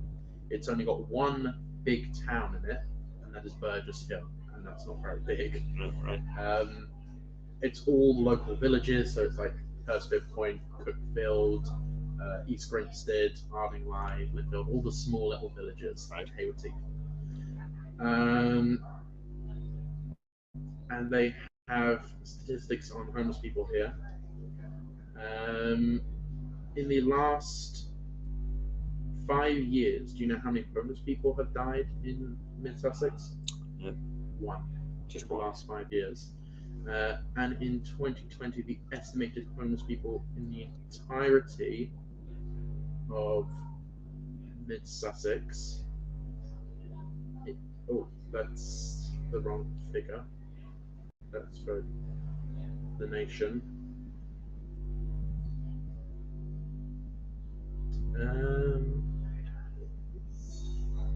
It doesn't have a vague. It has a vague figure. It has about. It says less, between 80 and 100. So less than 100 people who are homeless in the entirety of Mid-Sussex. Right. I mean, that sounds about right. I've only ever seen 2 in my entire life. Yeah.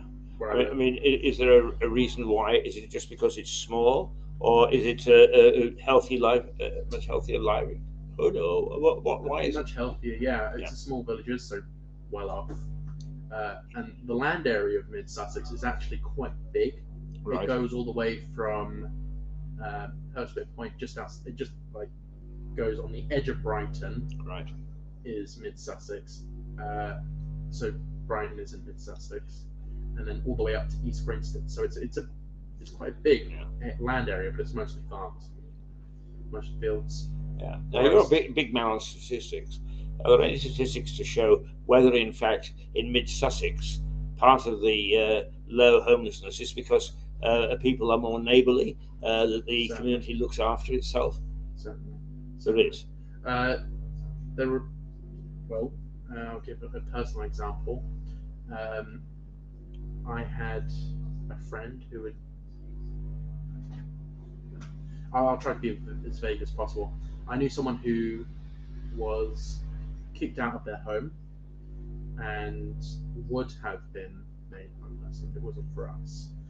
And we took him in, and that's my foster brother I mentioned before. He's a year younger than me. We've known each other for a long time, and he's been living with us for about 1.5 years now as an unofficial foster child. So you as a family looked after him? We get no So he's money not for on the him. homeless? No, but he's not an official foster child either. No, forget official. That's what I'm saying is part of it, because families look at the community looks after their own. Yeah. It doesn't have to go for official means, because it's just take care of your community. And he had a rough time growing up. Mind you, he just had a rough time growing up.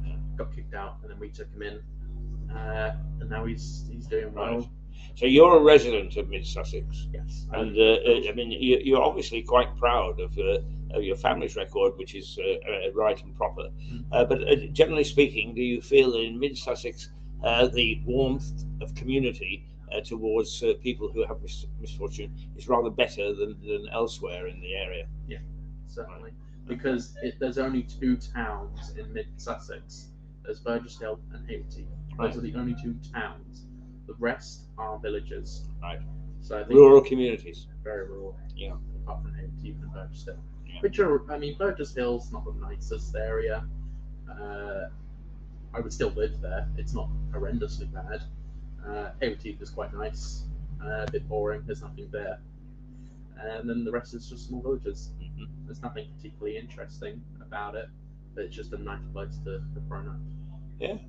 Well, where I live is council, and the reason they've been building council houses in villages is to try and integrate the poorer people who live in council houses into nicer areas, and you get the values of the area. You get the values of the small village.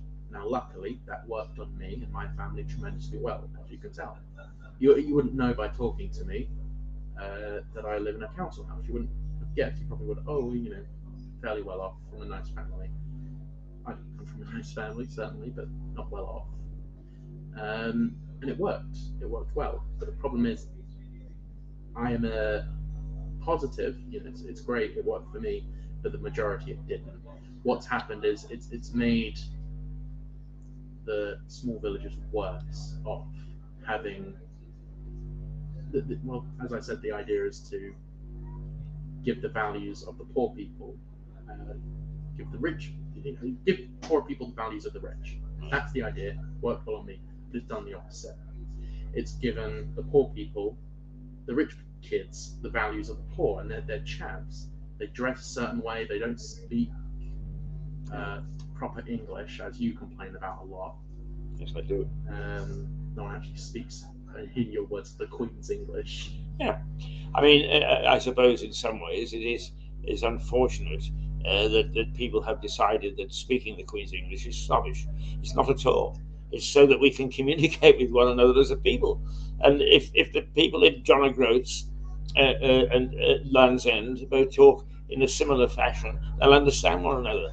It's all very well to laud regional accents, but if they are so severe, and the right hand cannot understand what the left hand, or the right mouth cannot understand what the left mouth is saying, what's the point of language? It shouldn't be a question of snobbery and class or whatever. Well, I mean, it should be about communicating with one another. There are certain areas of the north which I just don't understand whatsoever. But they say that, I'm sure they say the same thing about us. Oh, I'm sure they do. But although I have to say that I think that those who try to speak a standard English are much more understandable than those who don't. Yeah. Well, they certainly have the views of the snobbishness. I've heard it here before. There was one time a guy standing outside here at the White Hart Hotel. He was here for the courts, and I was just standing there sorting out whatever it was in my bag, and I could hear him talking on the phone, and he was like, "God, I effing hate it here. Everyone's so stuck up their own arse and all that." And I was like, I looked at him, I was like, "Come on, man, really? You complaining? It's a nice area." And he was drinking Jack Daniels from a can. I was like, "Okay, all right, you've got so much to complain about, haven't you?" It is 10:51, Max. 10:52 now, I think. So we're within 8 minutes of calling it a day. What else have you got? Have we got another program to show, or have we got any stories in the paper that are worthwhile? Not many in the papers that are worthwhile. There's one which we'll go through, but just before that, the Coca-Cola Christmas truck is back on tour. I couldn't find our local area, but it will be before Christmas that we'll have the Coca-Cola truck. I think does it come to Lewis? I don't recall it ever coming to Lewis, but I know it comes to Burgess Hill and Brighton. Mm-hmm. There's two places in the local area. Perhaps as a television station, we should lobby Coca-Cola to send it to Lewis. Could do, yeah. Yeah, remind me of that, will you? I'll write them a note. I'll drop them a note. Ah, there you go. Perfect. First page I've opened. So I'm going to try and show this to you. Let me just bring myself up on full screen. Alright, here we go. just see me now. We have this story here from the Daily Mail, and I want to show you the photo. This is a plane that crashed and got stuck into some power lines. A power pylon. Yeah. Do you want to read like the smaller print? Yeah. At the bottom, it didn't happen in this country. It happened in New York. But still a notable story. All right. A pilot and his passenger were stranded for 7 hours after their plane hit a pylon and became tangled in power lines 100 feet above the ground. Patrick Merkel, 65, and Jan Williams, 66, were suffering from hypothermia by the time they were brought to safety and taken to hospital. Efforts to reach them were hampered as the power cables remained live after the crash, north of Washington, D.C. on Sunday afternoon. Of course, Americans fly small aircraft, private aircraft, far more than we do. They've got a lot of land to cover. Yes, they have. I mean, that is part of the difference. But also, it's seen as an outdoor leisure. I was going to say dispute. Leisure thingamajig. I've forgotten the word I'm looking for. Pursuit. That was it. A leisure pursuit in the States, who tend to be rather more outdoorsy than we do. I mean, for instance, they have huge forests that they can tramp through, and they can go hunting in, and they can camp in overnight. Whereas we've got some facilities, but we don't have those huge forests and so on. So the popularity, we tend to be more traditional in our leisure pursuits with cricket and football and athletics and that sort of thing, which we go to in stadiums and watch. They tend to do rather more things, and flying is one of them. And as you know, although if I suggest to you that we should go up in a light aircraft, say no, because I haven't flown for many years, but I do have 400 hours in a Cessna light aircraft, to my credit, and thoroughly enjoyed flying. Now, I was lucky because I did it as a professionally, because I did traffic reports. One of my favorite stories is how I actually came to learn to fly and logged all those hours, because each day, twice a day, for the radio station I worked for in Vancouver, I would go up in an aeroplane and report on the traffic. And when I first started it, I wasn't used to the early mornings, and I dropped off asleep. And the commercial pilot nudged me and said, "I think your station is calling you." And I woke up to hear in the earphones, and now we're getting a traffic report from Keith Hayes. And I looked down and I saw this mass of buses. And I said, "Oh, the Oak Street bus area, bus after bus after bus. And it's all jammed up." And it turned out to be the bus terminal. So he looked at me and he said, "Boring your job, isn't it?" And I said, "Yes, it is very boring." And he said, "Tomorrow morning you get in the left-hand seat and I'll teach you to fly." And he did. And for 2 years I flew twice a day for 3 hours a day, which is far more than the average private pilot could. And not only that, but there is I can't remember who the author is now, but there is a famous novel called Runway 08, and they made a movie of it. The movie wasn't called Runway 08, but the book was, and it was about a Canadian commercial flight where all the crew got food poisoning, and an ex-RCAF man had to land it at Vancouver Airport on Runway 08. And each day I would take off on Runway 08, this famous Runway 08, and land on Runway 08. Well, unfortunately, the job that you used to have is obsolete now. No one, you don't do that anymore. It's all done by satellites and live mapping. Yes. And also, it's done by, you know how when you use Google Maps, it shows red areas and saying high traffic area when you're using it to go to a destination. Yeah. It's because it's tracking how many phones are in one area. So it knows automatically if there's a traffic jam. Well, I would say to you, Max, is much like the banks, it's a great pity that that's the case, because we would do innovative things. I would take up cabinet ministers from the provincial government, and we would look at what they call beehive burners, where they burned off all the sawdust, and it gave billows of filthy smoke that was killing all the plants. We say, right, there's the problem. Take a look. What are you going to do about it? So that sort of thing doesn't happen because people are too busy looking at a map, a satellite. That doesn't give rise to the sort of innovative things that you can do.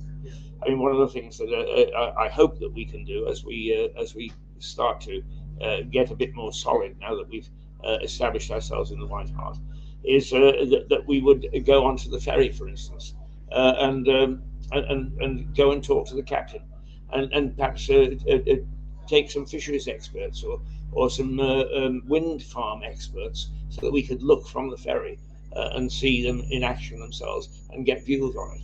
I don't know, but it's the sort of thing that we could still do, and I'll certainly take a look at that.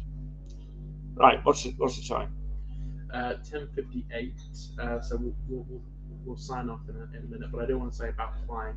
I've actually never been in a plane off the ground. Have you not? No, I've only ever been in one plane, and that was a Spitfire. That's the only plane I've ever been in. You sat in it? Yeah. I was walking by, and the guy was working on his plane, and I was maybe 10 or 12 at the time. And I just walked up to him and went, "Can I sit in the plane?" And he goes, "Sure." And he gets his ladder out and he helps me up, and I got to sit in the plane. Wonderful. The one nervous moment I had sitting in the plane was I was doing some work for when I was working at Reuters at Farnborough, and there was a Russian spy plane there, and the pilot was a lovely man, and I said, "Can we interview you?" And he said, "Yes, indeed, that's fine." And I said, "It would be rather nice if I sat in the plane and talked to you." It was only one seater. And talk to you, as you're climbing onto the wing, sort of thing. And he said, "Yeah, fine." He said, "There you are, settle in." They settled me in. They said, "For God's sake, do not touch the red ring between your legs because it'll send you rocketing into the sky." I sat there terrified for the whole interview. So I was going to touch this bloody red ring and be bulleted up into the atmosphere. There we are. Are we ready to say goodbye? Yeah, we are. It's 11 o'clock. Okay. This is Keith Hayes with Max Hurd. We are broadcasting from the White Hart Hotel in Lewes. Lewes being the county town of East Sussex in the United Kingdom. We do broadcast around the world, and we hope that soon we will have our deal back with Roku, the main streaming agency, so that we would be available in 174 million homes. I doubt if 174 million people are going to watch us, but it does show you from a little town, on a little TV station, in a little hotel, just what can be achieved if you put your mind to it. So until we go back to 174 million viewers, we will say goodbye to you now. And Max, you'll be here tomorrow morning. I know that Stuart Dolby, who normally is here, cannot be with us tomorrow because he's got an engagement that's going to take him out of town.